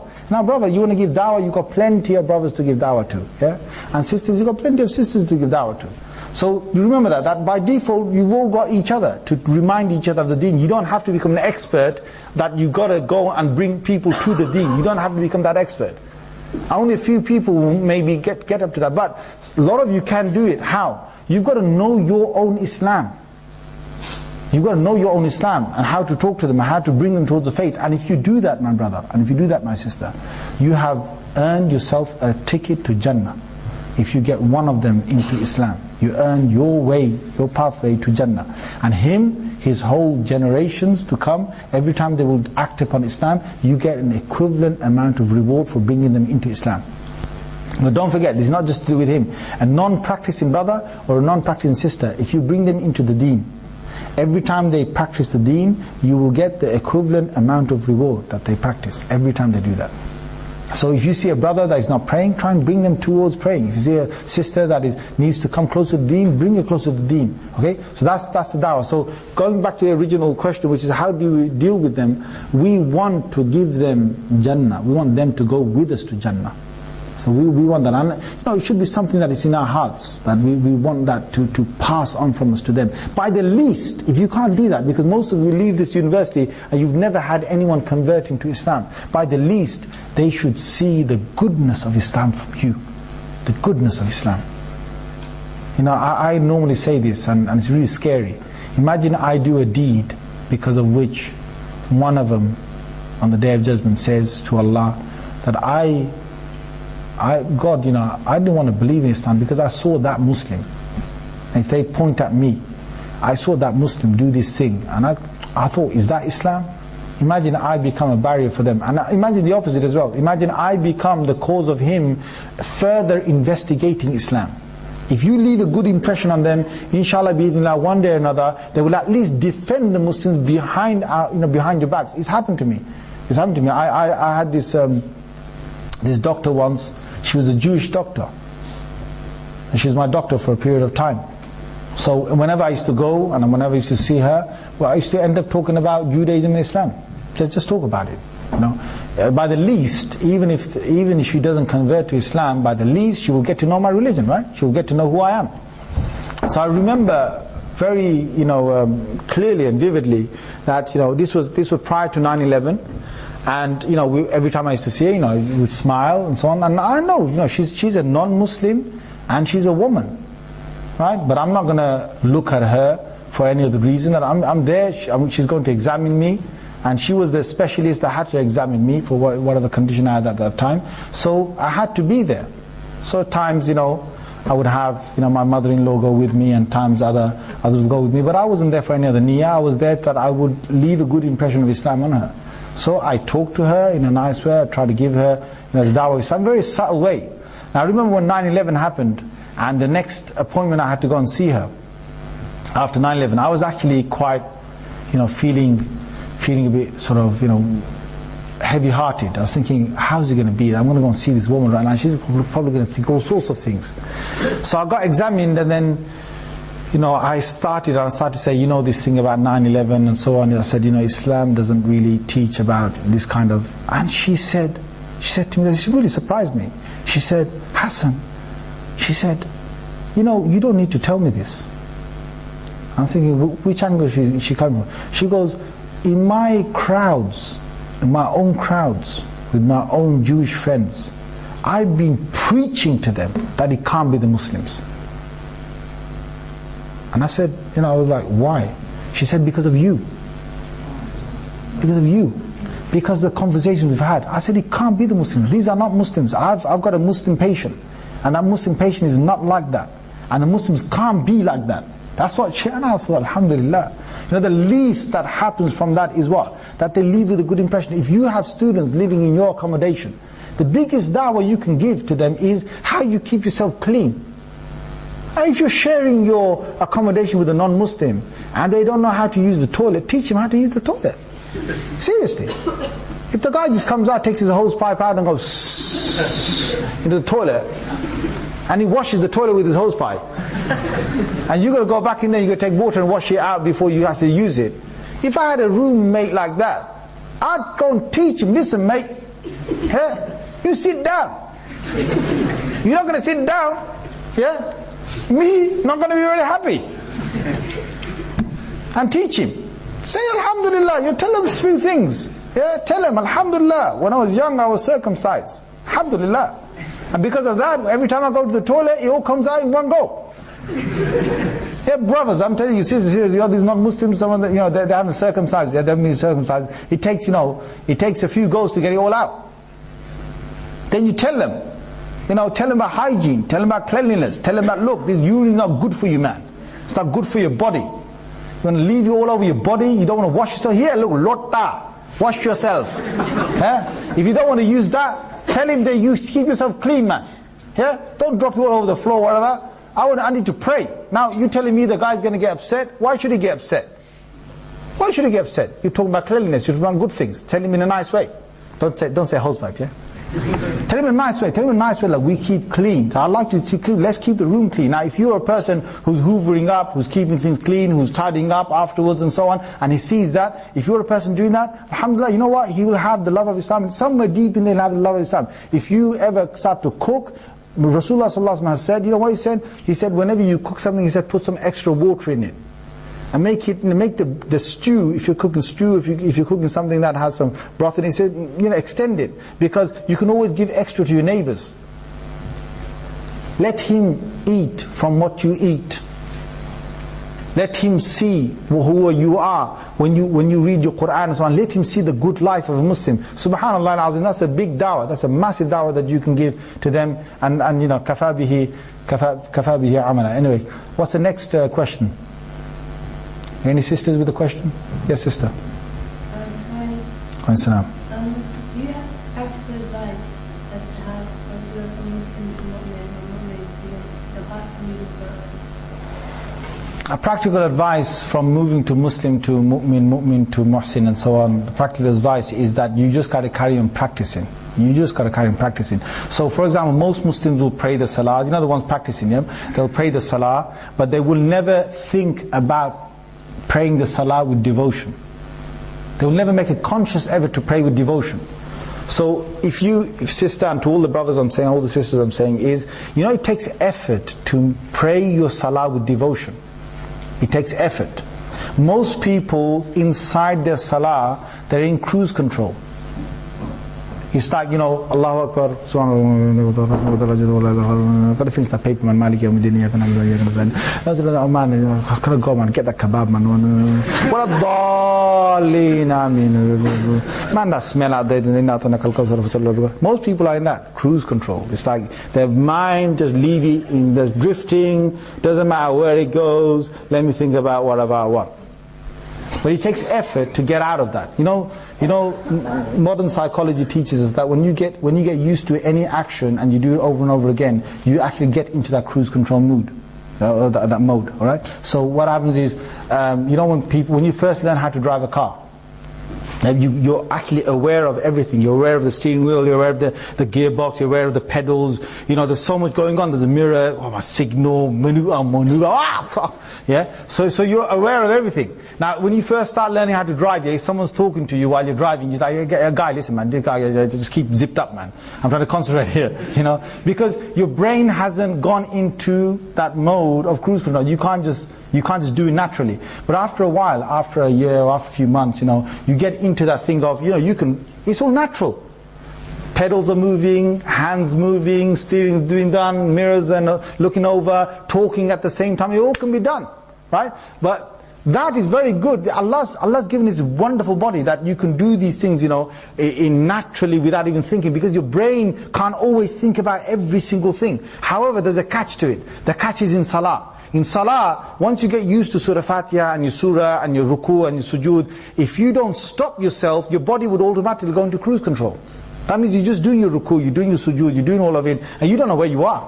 The second or third rakah. Second I thought of my exam, and third I thought of my coursework. So it's my third, right?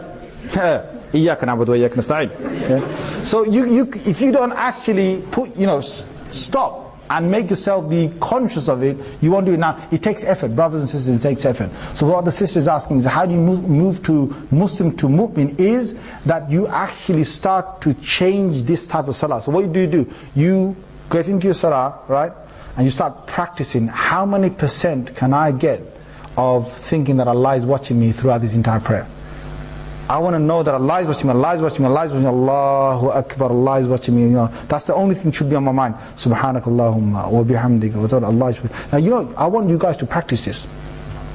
It takes effort. Guys, do this for me, please. Sisters, do this for me.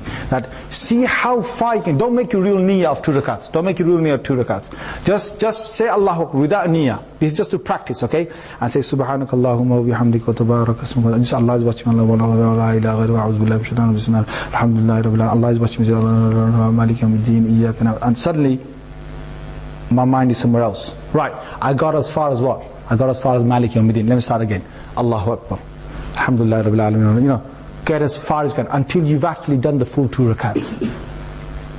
And then try and make an effort that every time it's got to become, when I do my 2 rakats, when I do my 4 rakats, I've got to try and keep that consciousness, that awareness of Allah till the end of my prayer. It takes effort. It takes effort for a fasting person to eat less. People, they fast, alright? If you want to move from Muslim to mu'min, if you want to move from Muslim to mu'min, then you just don't do what all Muslims do when fasting time comes. Fasting time comes, they're thirsty full day. But they'll drink like a camel at the time of Maghrib. What's the point of that? They're hungry all day and they'll eat like a bull or an ox, at the time of iftar. Seriously. It's like, and they're most unhealthiest foods as well. Oh my God, this Ramadan, I went to, this Ramadan, one iftar I went and did it at the masjid. And I just didn't go back to the masjid to do iftar. I just did it at home. Because at home, me and my wife, we're looking at healthy, healthy foods. Something that will be nice on the stomach, easy on the stomach, something that will not be oily and greasy. And one day I went to the masjid and it was like these greasy samosas and kebabs and, you think, and these, these chana and puri and, pakoras and I had it and honestly I feel like bloated inside. I was thinking, what? If you get used to the nice health foods, you don't want to do that. Now, the thing is, if the brother or the sister, if they are actually killing themselves with food and getting as much as they want, pile it down before suhoor comes, before fajr comes and suhoor is finished, what kind of fasting is that? If you want to move to proper Ramadan, proper fasting, then you fill your Ramadan with du'as, with dhikr, with good taraweeh, and don't be selective.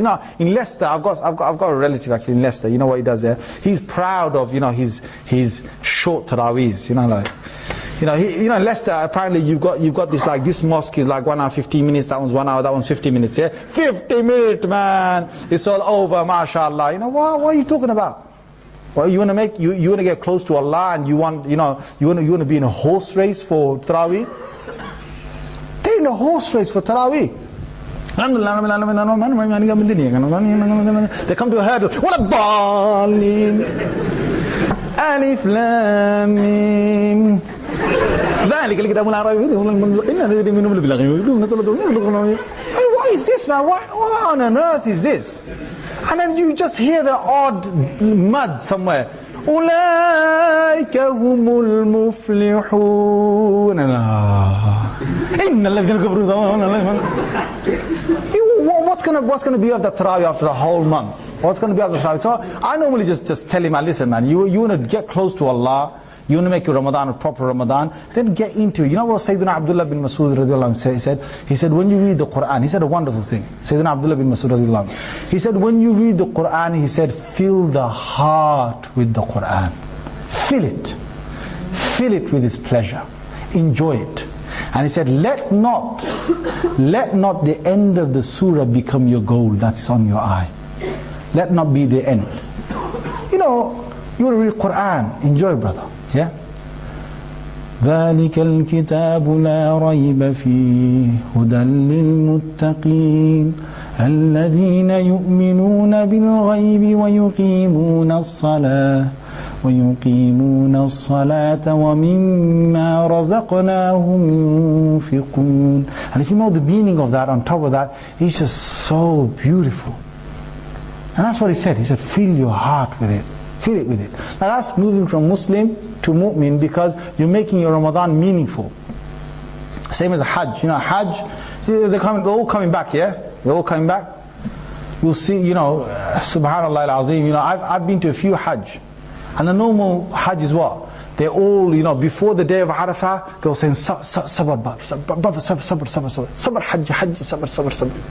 We all Muslim, we all love each other. Doesn't matter you're black, doesn't matter you're white, I love you. And they all get on with each other, they're all, There are a few good mu'mins, I'm telling you, I don't want to say all Muslims are like this, right? But there are some really good brothers out there, whether it's Hajj or they're outside Hajj, they really don't have any racism inside them. Right? They don't have any differences. But I've seen so many out there in Hajj, right? They're just waiting for the Arafat day to finish. And you start, as soon as the sun's gone down on the day of Arafat, you start hearing them arguing. Akhi, wallahi, I didn't pay for this. You know, and they start arguing, and it gets worse. By the time the Hajj days are over, my God, you know, they're all back to normal again, you know.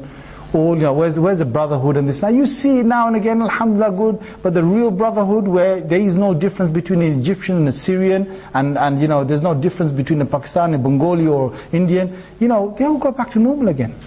They all go back to normal again. Now that racism is still deep inside. It was just for Hajj, it's like, yeah, akhi, you're wearing ihram, your brothers, look at all the Muslims, Muslim, 5 million, mashallah, look at the haram, you know, can't get better, I got my 5-star hotel, what star did you get, you know.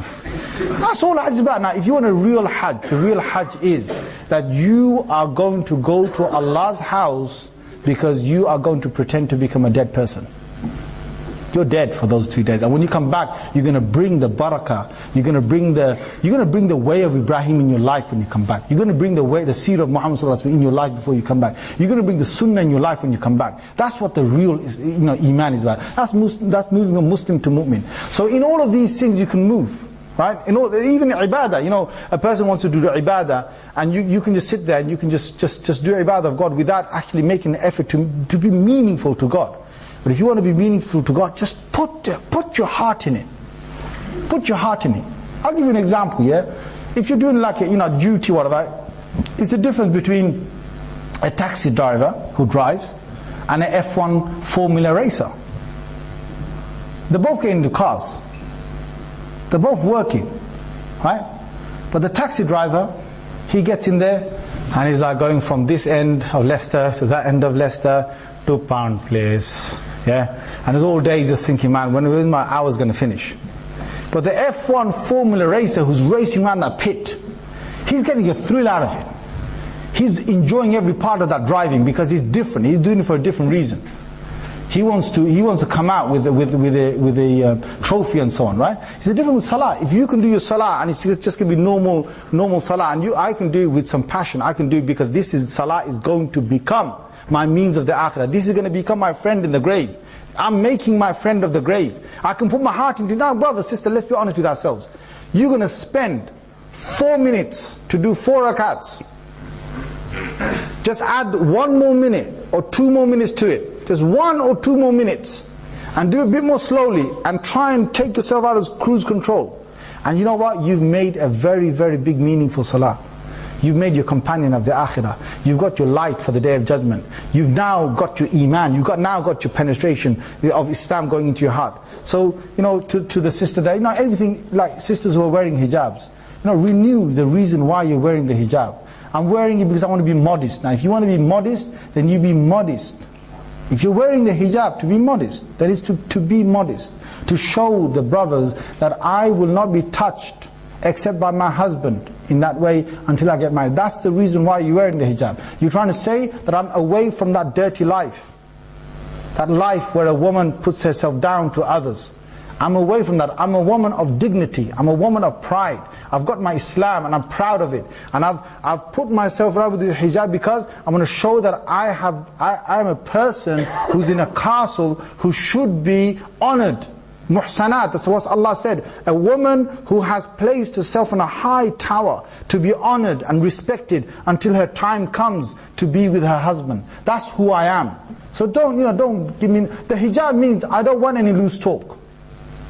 The hijab means don't look at me in a dirty way. That's what the hijab means.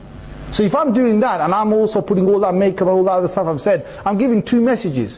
One is that, brother, with my hijab, don't look at me. But with my face, please look at me. I am beautiful. I am wanted. Please, I exist. And the same with brothers. If you're gonna do a thing for Islam, you're gonna wear the jubbah. Don't wear the jubbah and go and stand in a queue of lottery. There are brothers who do that.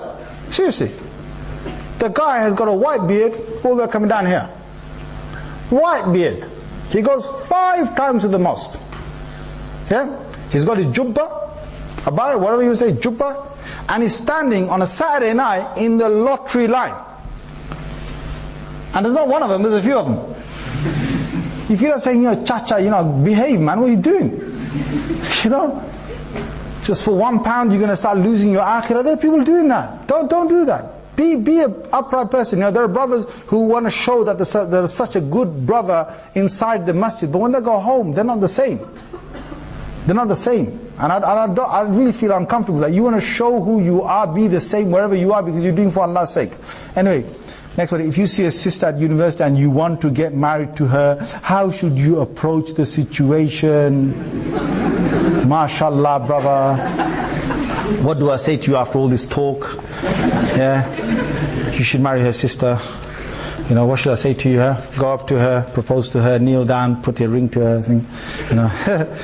Joking, sorry. Don't take that as a fatwa, yeah? First thing is, bruv, you like the sister, you want to get married to her. Now look, everyone in the university, you got to have some adab, you got to have some etiquettes, where you just can't go up to the sister and talk to her willy-nilly whenever you want, right? You should find, amongst you there will be mahrams, amongst you there will be a brother who will have his real sister on the other side, or a sister who will have her real brother on this side. And I'm sure all universities have this. Or a mahram. She might not have her own brother, but someone who's her real uncle, or someone who's her nephew, whatever it is, some relationship that is a mahram relationship, you've probably got that. So through that you should send, you should probably get the talk or whatever going. Or you can at least find some initial contact or whatever about that, but don't go direct. Don't start taking her number, taking his number, starting text, because most cases, like Rasulullah said, and in fact in all cases what will happen is that you will be two and the third amongst you will be the shaitan. No man ever gets together with a woman in secrecy, he has said, except that the third amongst them is the shaitan. Whether it's secrecy in physical terms, secrecy in a non-physical term like on the internet, secrecy through email or WhatsApp or something else, secrecy where you and her are only sending these messages, sooner or later you're going to be losing your true faith. So that's one way. If not, and you got to be genuine, brothers. If you've seen a sister, and you got to be genuine. That sister, she's got the right to say that she doesn't want to marry you, and she should not be harassed. You should not stalk her, or you should not start using your other tactics to try and get her. Yeah, become a little del boy. Yeah, whatever you want to do, willingly go out there being wheeler dealer. Start to make her feel that you are Mr. Macho Man. Yeah, start to make her feel that you're so great. You got muscles and you got language, man. You can talk and you can. Don't do that.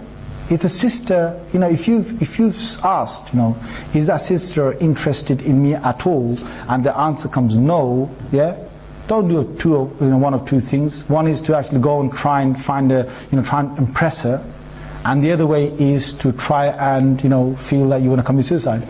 There are some guys whose whole life is finished because she said no, or some girl who'll sit there, she'll take a knife out, she'll start cutting herself. Well, why are you cutting yourself? I get so annoyed with that. There's certain girls who, they wanted to get married to some guy, or they liked him and he rejected her, so she's now going to inflict harm on herself. You're responsible in front of Allah for that.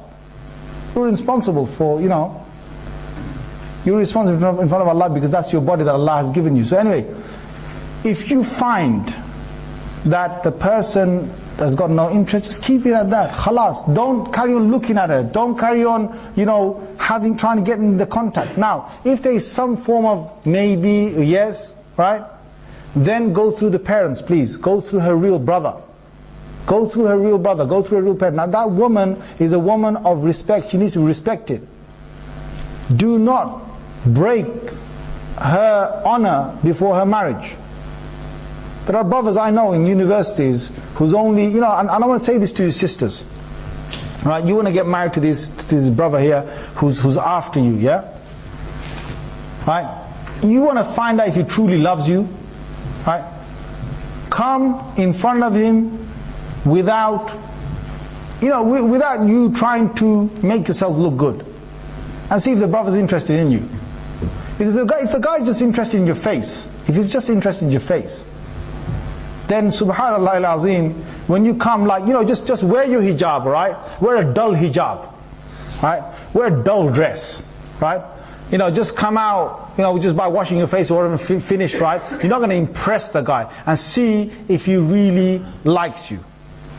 Because if he's after you, I'm not saying that, turn up really ugly, but what I'm saying is that don't try and impress him, and see what he does. Because a lot of guys, all they want is, they just want fun. And there's some girls who want that as well. All they want is, they want fun. And the thing is, marriage is not about fun. Marriage is not about, that side of it is a small part of it, my friend. Yeah? Marriage in Islam is a serious matter. So what I'm going to say to you, if there's something, you go through the real mahram, you try and make some contact. Now if after that you find that it's going ahead, now go through the family, it's fine. Let the families talk, get your parents involved, get their parents involved, go through that. If there's a reason, I know a lot of you are sitting in this university thinking, nah man, my dad's never going to accept this or whatever. You've got to be real with if you know that you can never marry this sister, be realistic. Just don't go after it. If you know a brother's never going to get married to you because, you're Pakistani, he's Bengali, it's never going to happen, right? So forget it. Just leave it. Don't try and make your life miserable by making a relationship for 3 years, or whatever, and then after that just to find out that your parents are never going to accept it. If you're serious about it, what you do is, go and see an imam. If you've got such a problem like that, and I always get asked this question whenever I'm at a university, if you're seriously, really want to get married to that sister, or for the sister to the brother, then go and see an imam, right? Or go and contact someone who's senior in the locality, because your parents are not going to accept it. Or go and see a senior person in the community, or your relatives, and go and say, look, this is what's happening in my life. At the end of the day, if you've been struck with love in your heart, right, then you've got to deal with it. Either you completely eradicate that love because it's sinful, or you get married to that person. You go one way or the other. Don't stay stuck in the middle, which is, I'm in love with her, I can't marry, I want to marry her, but I don't think I can marry her, but still, she's so lovely. Inshallah, one day, I'm still trying. And years are going by with a sinful nature. Years are going by with you dreaming, if only I could be with her. She would cook me parathas right now. Alright. I'll just carry on for a little while, inshallah. How to deal with free mixing in the classroom presentation? Look, you can't tell me that you're going to be in a university, and it's a university, and there are non-Muslims here, and you're going to get all this segregation done in the classroom and all that, and little, dividers in the classroom. You're not going to get that, right? When you came, and if you didn't know when you came to university that you're going to be in a classroom with other genders in the classroom, then you're living in cuckoo world, right?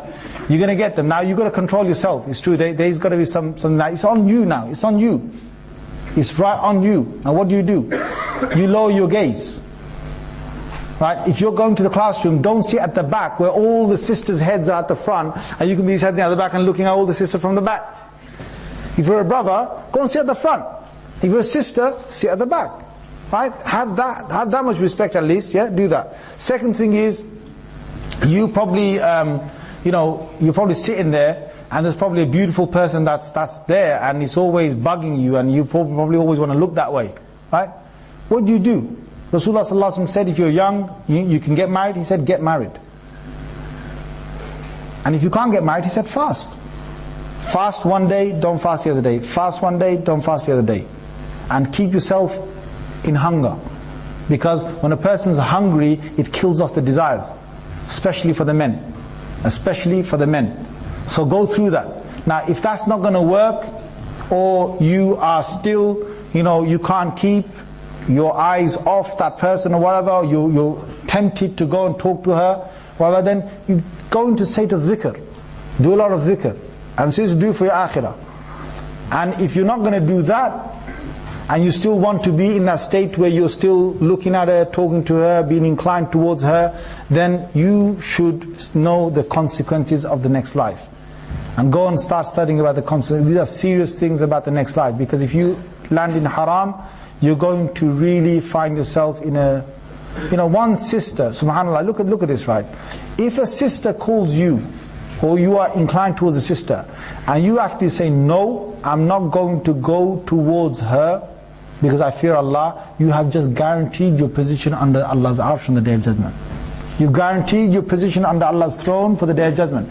But if you go towards her and you commit zina, then you will be in a pot of fire with her, you naked, she's naked, both in the akhirah, you're both going to be burning in that pot of fire with other people who have committed that act. Now you decide, do you want to be under Allah's arsh on the Day of Judgment, Allah's throne, because you are honored, you said, I fear Allah, I'm not going to go into this relationship? Or are you going to end up in a pot of fire and you're going to burn from the moment you die till the moment you go to the Day of Judgment, and whatever punishment lies for you on the Day of Judgment, you're going to face that after that. Just for one simple act, La ilaha illallah. Go and either go and fast, if you can't, please, get married. Get married, right? If it's that bad, just get married. Now you're going to say to him, well, how can I get married? Go and see your local imam. Go and talk to them. Right? I'm not going to stand here and I'm not going to conduct 50 marriages right now, yeah? So go and see your imam later on, okay? How to deal with a non-Muslim man who constantly talks to you in a non-sexual way about matters regarding the course? Well, can you not direct that man, or can you not give nice messages that you don't want to be talked to? If that's a sister who's written that, look, there's the English culture is really good for that.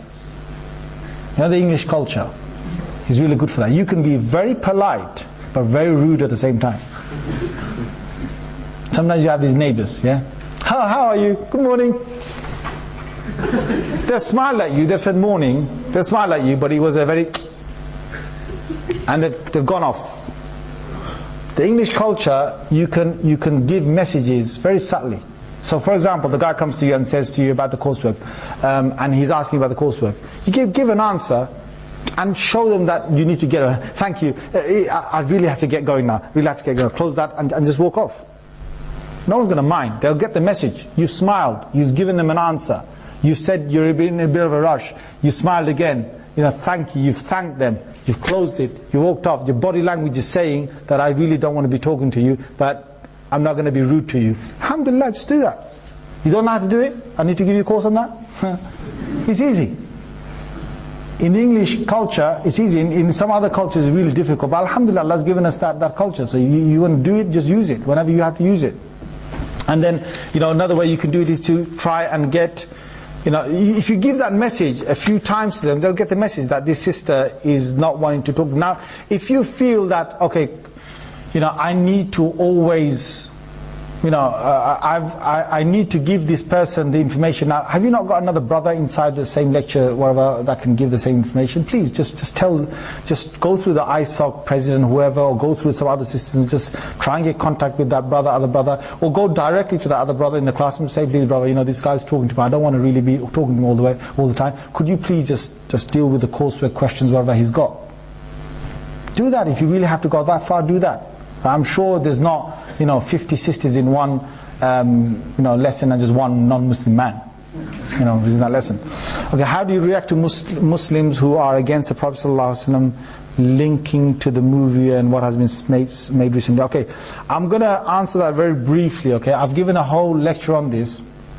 If you go to YouTube and go to Safar Academy Online, that's on YouTube, SAFAR, Safar Academy Online, and it's called, I think, In Defense of our beloved Prophet ﷺ. I've given a 2 to 2.5 hour lecture on that, and there's enough information on that, so I'm just going to keep it short to that. I'm sure you've got a lot of time to see these things, so you can go and see that. It'll save me time here with other questions as well. How or what do you tell brothers that have come to university and started drinking? Okay, now if you see a brother who's drinking, please remember that you gotta put his state of mind into place first before you can put you can't just go to someone and say, haram, akhi, jahannam in your stomach. He's gonna look at you and say, you want some as well in your stomach? You want some as well in your stomach? You're condemning him to hellfire, you're saying haram, you're saying you're going to burn in hell. How's he supposed to feel, tell me? How's he supposed to feel? Is he going to, okay, I'm really scared, man, I'm going to leave that, man. Tell me what should I drink? Where's your Pepsi gone? Do you think he's going to do that? Has it ever happened? What you've got to do is, you've got to come to him with hikmah. Now hikmah is, like there was a person in the Prophet ﷺ's time, and the ayats came down that you're not supposed to drink. So there was this one Muslim who came to the Prophet ﷺ and he said, Messenger of Allah, he said, can you please just give me the permission to drink? Now the Sahaba were fuming. What? This person has come and he's asking the Prophet for permission to drink. So the Rasulullah ﷺ asked him two questions. He said, are you a person who always says the truth? He said, yes. He asked him another question. Are you a person who always prays salah? And he said, yes. So Prophet ﷺ said, he said, continue to tell the truth and continue to pray. That's what he said to him. He didn't answer him on the question about wanting to drink. He said, continue to tell the truth and continue to come and pray with us. Now Rasulullah ﷺ guided him to two things, that keep being honest, because the guy was honest. He wasn't going to cheat and drink secretly in his house. He came to the Prophet and said, Prophet, give me permission, I want to drink. Just say it's okay for me, I've got a bad habit. So he was an honest man. Rasulullah ﷺ recognized that. Second thing was that Rasulullah ﷺ wanted him to carry on having the good company. See, this is the most important thing. The good company. He knew that he would come and pray with the Muslims. So Prophet ﷺ said, okay, come and pray with us. And the guy came and he would bring his bottle to the masjid.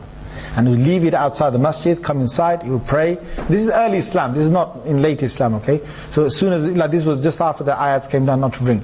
So then he leaves the salah, he would pick up his bottle, go home. So he used to do that, and then one day he came to the masjid with his bottle and thought, I'm feeling awkward. Why do I have to make a point and bring the bottle to the mosque?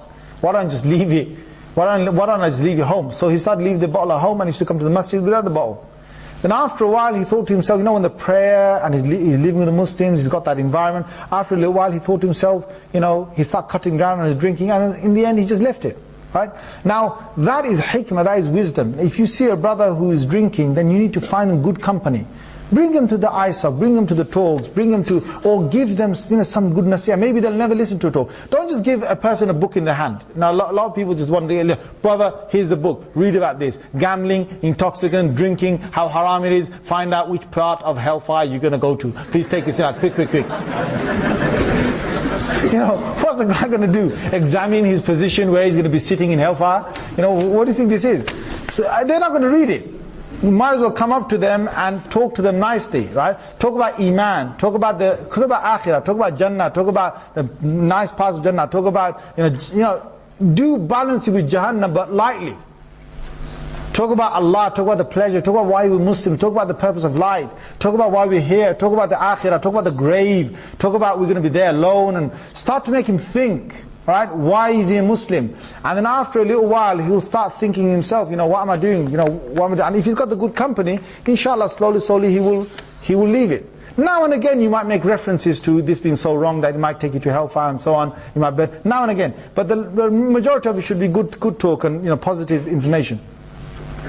I had some people introduce knowing self is knowing Allah subhanahu wa ta'ala. Is this part of ihsan and iman? See, the thing is, in a philosophical way, in a deep spiritual way, knowing yourself is knowing Allah. It's true. In a way. Now, this is a very deep sort of way of looking at things, and not everyone is ready for this. Not everyone is ready for this. So, for example, if you were to concentrate on yourself, and you think, and you're not saying that you're God, you're not saying that, but you just want to understand God. So, if you actually look at appreciation, if you look, I get really appreciated when someone does something nice for me. You can understand Allah's name Shakur through that. Allah appreciates what we do for Him. If you want to understand, the fact that Allah Azza wa Jal, He is someone who has so much mercy, you can start thinking about your own mercy and about justice. You can look at justice in your own self. And that the fact that every human being wants justice. End of the day, we all want justice. And then we want the truth, right? You can look at that and you can understand Allah being adl.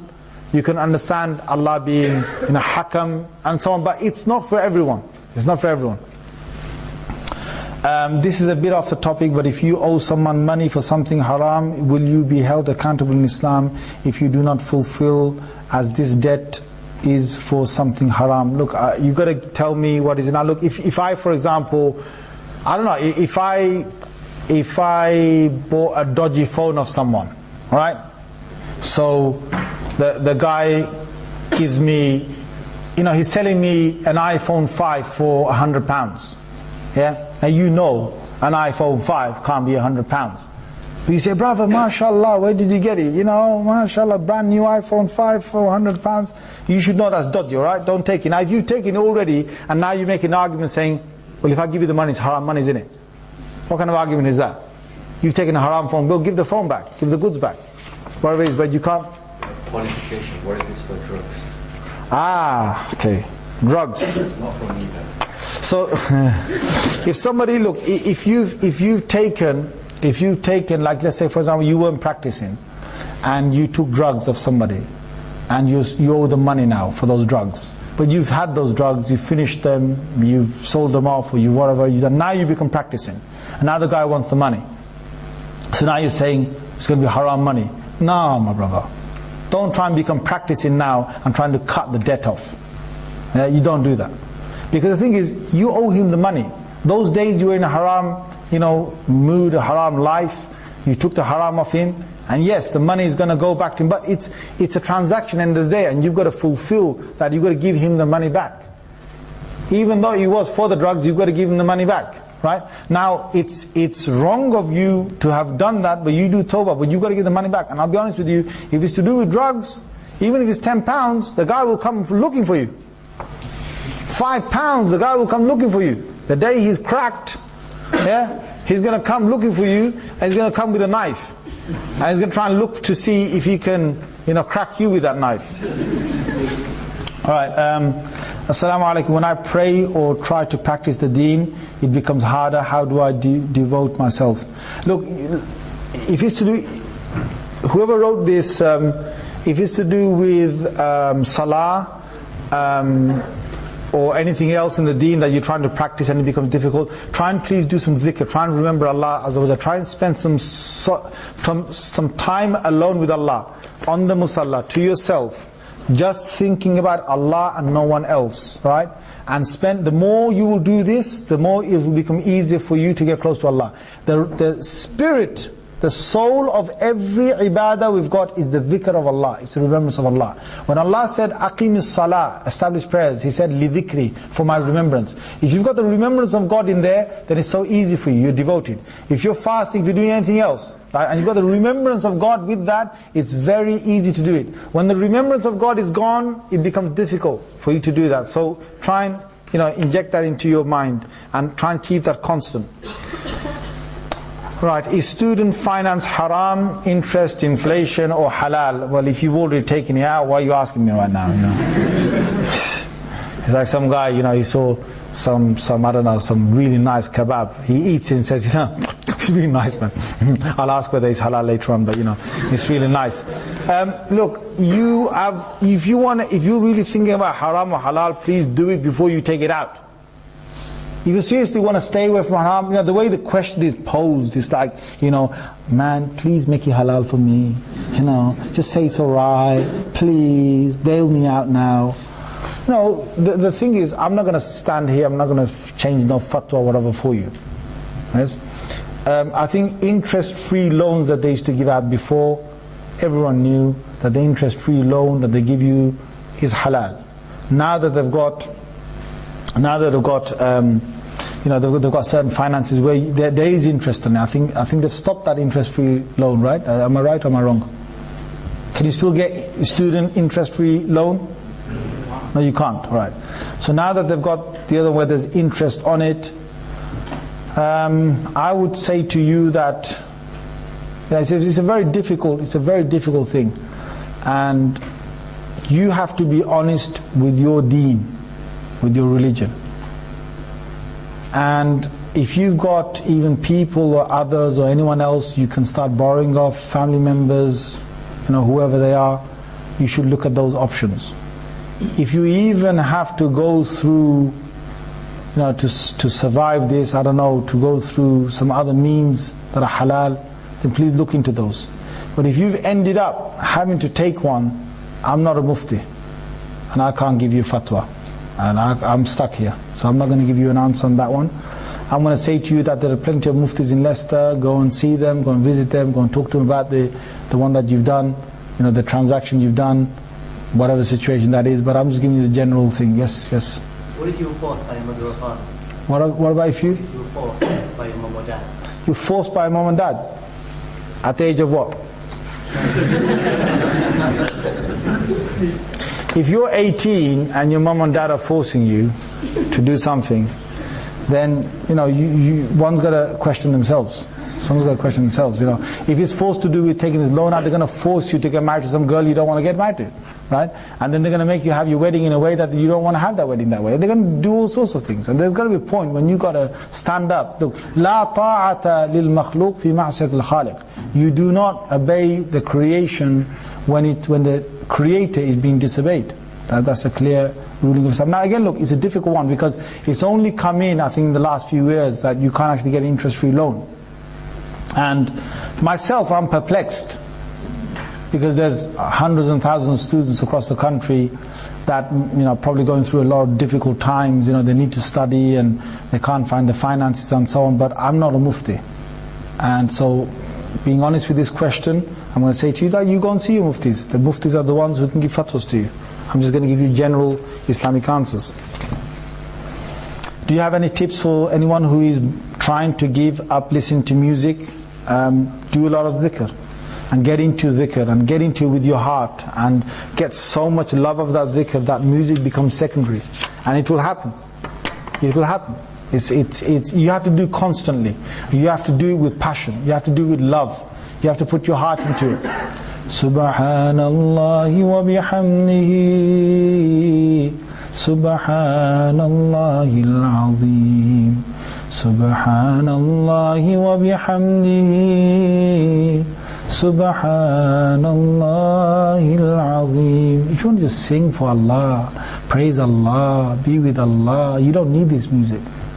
If you read the tilawah, if you haven't got a beautiful voice, listen to a beautiful voice. Put qira'ah on, it soothes you down. Put some, beautiful. I don't want you to go down that whole nasheed thing to try and get yourself off this. You don't have to go through that. Just go through tilawah, go through dhikr, do your own dhikr, and put your heart into it. Astaghfirullah alladhi la ilaha illahu al-hayyul qayyum wa atubu ilayhi. ولا حول ولا قوة إلا بالله العلي العظيم. With love, with passion, with joy, with pride, with closeness, with yearning of Allah, with hope of Allah, do it and let your heart get into it. You don't need music. Music is a fallacy. It tries to get you away from your thoughts that are bothering you, but it doesn't. It doesn't. Most people who are listening to music, they've got something in their head they're after. Either they're dreaming of a girl they're dancing with while that music is going on, right? Or they're just getting themselves out of the worries that are surrounding them, but it's only a temporary solution. Temporary solution. It will never get you out of it. As soon as that music stops, you face your evils that are around you. If you do the dhikr of Allah and you get close to Allah, Allah will sort your problems out. And carry on spending time with Him, Allah will make your heart content. You want contentment in your heart? Do the dhikr of Allah. Allah said clearly in the Quran, "Ala bi dhikrillahi tatma'innul qulub." Surah Al-Ra'd. Only through the dhikr of Allah can you make your heart be content. There's no other way. Okay. I wish to marry. Good luck. Okay. I fear I will sin if I don't. Whoops. Okay, my parents are not happy with my decision as I am a student. I have also found a girl, but they aren't happy with her nationality. They will turn a blind eye if I sin, but don't wish to me to marry. Any advice for me? Heil Hitler. Okay. Right, so the guy's given a nice long, You need to get married and your parents are not going to... There's hundreds of questions that you got to ask, whoever you are, whichever one of you are, yeah? You're one of you, yeah, sitting here. So whichever way you look, there's loads of questions to ask. If you've got that sister you want to marry and because of nationality and so on, you got to be, you got to, can you provide accommodation? Can you provide a space? Can you provide a shelter? Can you actually provide her food? Can you provide her clothing? Have you got the means to do that? Are you seriously going to keep her under your shelter for a long period, or is it just just for the shahwa, just for the pleasure of it? So if all these things are positive, how serious is she with you? The moment her parents start saying that no way, is she going to back down? Is she going to leave you? Is she going to start playing, emotional, is she going to get done in with emotional magic, emotional blackmail or black magic even? Sometimes that happens. Seriously, there's one case where there was a university boy and a university girl, and I was dealing with the case, and they seriously wanted to get married, so in the end they did their nikah, but then one of the parents did black magic. Messed the girl up, seriously messed her up. So are you, what kind of parents are you dealing with? What kind of family are you dealing with? There's people out there who do honor killing. Honor killing. If that's coming ahead your way, seriously, you want to deal with some kind, or even if it's not honor killing, there's serious blackmail, emotional blackmail, and all these other things that will do, and outcasting the society and all that. Are you ready to face all of that? Are you that strong? Is she that strong? And if you are, and if all these things are positive, go to an imam and say, look, all ticks, I'm ready, she's ready, everything's ready, 2 witnesses are here, mahar is here, I've got my own shelter for her, I'm going to go to hellfire if I don't marry her right now, yeah, she's going to go to hellfire if you don't marry me right now, yeah, we're already going towards hellfire, please take us to Jannah, yeah. So if that imam then has, if he asks you the right questions, and if he makes you, marry one another and he does a nikah for you, alhamdulillah, please do that.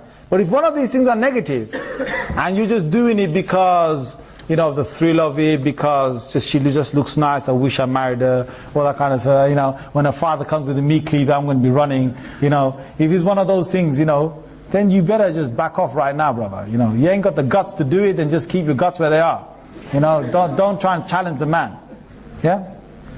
And some of them, they even say, oh, sister, I will seriously marry you. I seriously, wallahi, I'll do everything for you, yeah? When the time comes, right, the guy's chickening off. The guy ain't got a voice to speak out with. He just, there's some of them I met, right, they'll tell me, they say, Imam, I really want to, and he said he will, and he's going to talk to his parents about it, and all that, and then the guy hasn't got the courage. He just delays and delays and delays. Why are you staying in this harmless? If you're going to do it, you got the guts to do it, go and speak. Go and do it. Do it with pride, do it with everyone knowing. Don't do no other thing. Talk to your imam. If your imam says to you that, look, the diplomatic way is, with all the ticks that you've got, that I'm going to make you go through this, you've got to seriously talk to the imam. Don't just get on your backs of whatever and just do it. If your imam says that he's going to get you married, through whatever, and he's going to give you the right advice, he better give you the advice that when those people find out, you've got to be ready. You're ready to give the right answers. You've got to be ready to tell them where you got married, how you got married, nikah certificate, everything. So if he's going to give you the right answer, and you're going to be ready to live the aftermath of when they find out, then you better take all the advice, take everything in your mind, and then go ahead. Otherwise, there's no point, honestly, there's no point. Most people who say things like this, they're really not ready to go through any challenge at all. They just want everything. They want the imam to take a magic wand out and say, Bismillahir Rahmanir Rahim, it's all good. I've just made your parents blind to what's going to happen. It's not going to happen. Or give them a taweez. Or love potion. So some guys, some guy told me yesterday, I can't believe it, there's these guys who are reading this stuff, they're finding magical books. They're reading it to get a sister. They're doing it. Whether it's Islamic literature, Hindu literature, right? I've loved this. There's brothers who are doing it. And I was so shocked. I said, what? He said, yeah. He goes, they get these books, they're buying it in the middle of Brick Lane or something, right? And it's been sold, illegal on market, right? So they're buying it, they're losing the iman, whatever they're doing, right? They're reading the mantra, please love me, mantra, right? And they wish that, it comes true, I don't know, and how can you be so sick? How can you be so sick? You want to cast some magic on a girl to be mesmerized, to be in love with you? Man, I don't want to see you when the day that magic breaks, man. You know what I'm saying? She's going to look at you, Did I really choose you to get back to you? Right. I have a friend with OCD. He's rather pedantic about Islamic issues to the extent of not being able to function correctly. Do you have any generic advice? Look, people with OCD, please do look at the Department of Psychology and see whatever advice they can give it as well. In terms of Islam, the Islamic advice is that you be next to that person with that type of OCD that they've got. And you have to, someone has to, like some people get OCD with the wudu, some people get OCD with the salah, some people get OCD with cleanliness. So you need to tell them that you know, that's it, you've just washed it 3 times, look, it's washed. That someone needs to stand next to them and tell them, like, it's finished, done. And the next thing, they look, it's done. And you know, some people, honestly, some people can get OCD even with going to the toilet. They have to spend, like, for a short call, they have to spend so long in the toilet. So they need a relative to actually tell them, or a family member, their own mother, their own father, you know, just stand there and tell them that, look, you know, time's up, come out, finished. You know, pull them up. You've washed yourself enough times. Now they seriously need to. And then if they stay with them long enough, and then if they get them out of it, that's a very good way of getting out of it. Apart from, you know, making dua for them and so on. But you can't sort of leave. The worst thing is when you leave them on their own, and they sort of go deeper and deeper into it. Okay, is it wrong to be with any non-Muslim brother during class, lecture, or get together? Should the situation come about, feeling safe because we feel that he will not be interested in us, in comparison being with Muslim brothers would be so uncomfortable because infatuation happens so easily. What is your opinion according to the Quran and the Sunnah? Alright, so you're feeling more comfortable with a non-Muslim brother than a Muslim brother, yeah? Alhamdulillah Rabbil Alameen. Right. Now it can happen. It can happen. The sister's being serious, and I know what she's talking about. Yeah, it's like, you know, my wife normally doesn't wear a niqab. She wears a hijab, right? And she normally is fine wearing a hijab, but she don't wear a niqab, and I'm fine with that. But when she goes to dense populated Muslim areas, she feels like wearing her niqab, because those guys are like, a woman without a niqab, a woman without a niqab. Where did that alien come from? Right? So they happen to just start looking, and sometimes it happens like that. You know, you go to certain places where Muslim brothers, honestly, they need to know how to behave. Well, just sisters there, so what, sisters there? Does that mean that you're going to eye her out, look at her, get close to her? What perfume is she wearing? Or what curry has she just had? Yeah? Whichever one it is, right? Well, why are you going to make her feel uncomfortable? And that's why, so what the sisters are saying is that sometimes a non-Muslim guy, he's just going to sit there, he's not interested. He's not interested in this hijab, he's sitting there. He's not going to get close to her, he's not going to ask her out. He's going to be polite, but he's not going to really, you know, get close to her in any way. So what the sister is saying, that, is she okay to be in that environment? Look now, the whole thing about free mixing is, it's a lengthy thing, and so many different things can be said, but I'm just going to try and give you the principles. Number one is, look, I'm in this lecture theatre hall right now, and sisters are there, brothers are here. But we've got an understanding that we're in public. This is a public place. There's doors there, there's doors here, there's doors there. You know, people can walk in any time. No one's in secrecy here. We're not here for the purpose of mixing in. Now, for example, a nightclub is probably a public place for any members of the public to come. But you're there for a different intention. You're there to go and touch up a sister, or go and dance with one, or try and, you know, touch up a brother. You're there for that reason. Now, that's going to be haram. That place itself is made in a way that you're there to actually interact and mix and touch one another. That's going to be wrong. Or even if there was a place where it's encouraged for you to get together and to intermingle and to try and, you know, really see each other and try and find your love in that place, whatever, it's wrong. Then this public place would be haram, if that was the case. We're not here for this reason. We're here to learn about Islam. Or this might be, let's just say this is about philosophy. Let's say you're all here for a philosophical lesson, and this is a philosopher here who's talking to you, and you're getting bored out of your heads, whatever you have. But let's just say I'm talking to you now. It's a theatre, there might be non-Muslims here, Muslims here, men here, women here, whatever. It's a public place.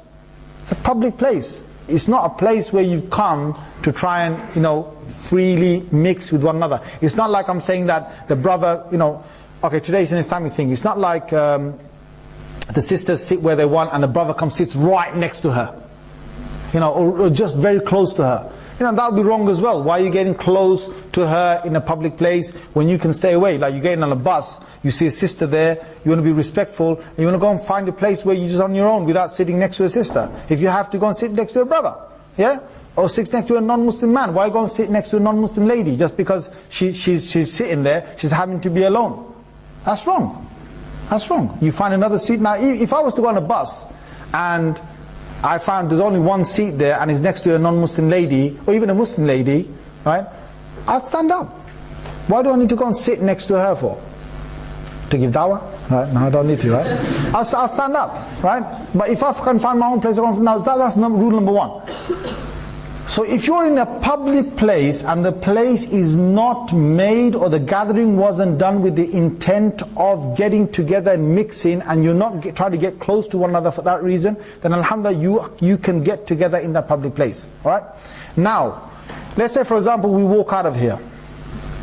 It's still a public place. All these places are public. But suddenly I might find myself in a private place with a sister. Now, if any group of brothers, any group of sisters get together in any classroom where now that publicness will go away and that privacy will start to creep in, now the hurma or the haram aspect is coming. So for example, I've got me and my friends, alright? And suddenly there's Shahnara there and Shahnara's friends. Yeah? So we're all in the classroom. So I'm, so I say, Abdul Samad, how are you, man? Yeah, man, yeah. Sister Shahnara, do you need anything? Yeah, we're just here. If you need it, just tell us, you're creating the platform to try and, Shahnara, please look over here. Shahnara, please let one of your sisters, Sarah's there. Oh my God, Sarah got a crush on Sarah, man. If you're there for that reason and you're trying to create that private thing, even though it's a public room, right? That's wrong for you. You better get out of there, bruv, just get out of there. All four of you get out of there. Why are you in that place for? Now, if, for example, it's not that case, like the sister is asking. You're in a classroom, there's non-Muslims there, there's Muslims there, but you're there just to listen to the lecture. Now there's only a few of you, there's only probably 8 of you sitting in that classroom. What's your reason for being there? It's a place where there's a doorway, where anyone can come in, the lecturer is there, he can walk out any time. Most of these doors you have even glasses where people can see from outside. You're okay there, as long as you treat it as a public place. You're not trying to make some privacy inside there. Now, if, for example, even in a public place, now look at the reverse of this here. Let's say this is public right now, right? And there's a sister there, and she's eyeing a brother out from behind, right? Eyeing a brother out from behind. And she's doing that. That's going to be haram for her to sit there and do that. She should move a place, go somewhere else and sit there without eyeing him out, or she should just completely not do that, because that's wrong. So it would be wrong for her to be in a public place like this and eye him out. Or if it was the reverse, the same thing. Now, privacy in Islam is privacy understood with looseness. If any looseness can come, then now you're going towards a private zone. Now it's haram. So for example, if I'm going to allow the sister to try and get my phone number, I'm allowing her to come to my private zone. That's going to be haram. Even though we're both in a public place, whatever, I'm trying to get in contact with her, it's going to be haram. If I physically got in contact with her in private place, let's say for example, I go to a coffee shop, sister's there, I sit at her table, me and the sister are in a public place, but that table to us two is what? Is it public or private? Come on, is it public or private? Is it haram or halal? Haram. Khalas, you're in a public place, but you made your private khalwa. You're now talking to each other where, others are not going to come and intervene with you and, see what you're saying. And because of the awareness of others, or not having the awareness of others, you could start talking loosely at any point. It's haram now. That's why they say that you should have a mahram involved when you're going to see a sister, when that sister is there. Even if a mahram is involved in there, you can't start talking loose. That's the whole point. If you start talking loose, it's not going to be allowed. Now, have I explained the whole thing about public and privacy? If there's any more questions on this, please put your hands up now. Any other scenarios with this? No? Okay. I'm going to finish exactly at 10 on that clock, so it's 9 on yours. Is that right? Yep, she said 5 minutes. Yeah. What course, occupations would you classify as suitable for a Muslim student? They're all fine. They're all fine unless you find something haram in there. So for example, if you're doing something and you know, people know generally what's uncomfortable, what's not. Now if you're going to do like filming or what do they call it? What's that thing? You know when they start learning how to use the camera and make films and what's that called? Photography, media and all that, right? Now, if it's going to all lead you to become a professional photographer, professional filmer, and you're going to now be hired to go to places to do that, then you better see what's coming next.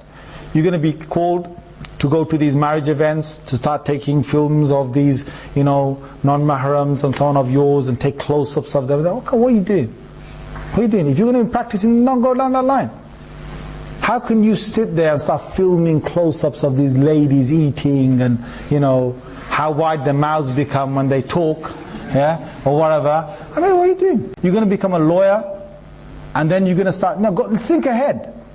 You're going to become a person who's going to defend someone with British law, and you're going to be alright with it. Okay, fine. No, we do need still Muslim solicitors and lawyers that can work through this system, through this country, and defend others. But if you're going to have a problem with that, if you're going to suddenly start saying, you know, that it's wrong for me to start looking at another law except for the law of Allah and Messenger, well, you better start waking him up before you get to that end. Now, I do understand some people might become practicing halfway. And if that's the case, then you got a choice. You better start making a choice fast. You've done 2 years of a course and now you find out you're practicing and you don't want to go down that. Well, you make your choice right now. If you want to start over again, if you want to change your course, if you want to do something, do it now. Don't finish it and then be something that you don't want to be. Right? Anyway, I think it's 5 past right now. Jazakumullah khair wa akhiru da'wana alhamdulillah rabbil alameen. It's been a wonderful evening with all of you. And I pray to Allah Azza wa Jal that He makes it a fruitful sitting with one another, and may Allah Azza wa Jal give us the benefit of this. May He give us a reward. And most of all, please, brothers and sisters, think about the part I talked about practicing Islam. There's no point of you coming to this talk for anything else than to try and get closer to Allah and practice Islam. May Allah give me that tawfiq and ability. May Allah give you that ability as well. Jazakumullah.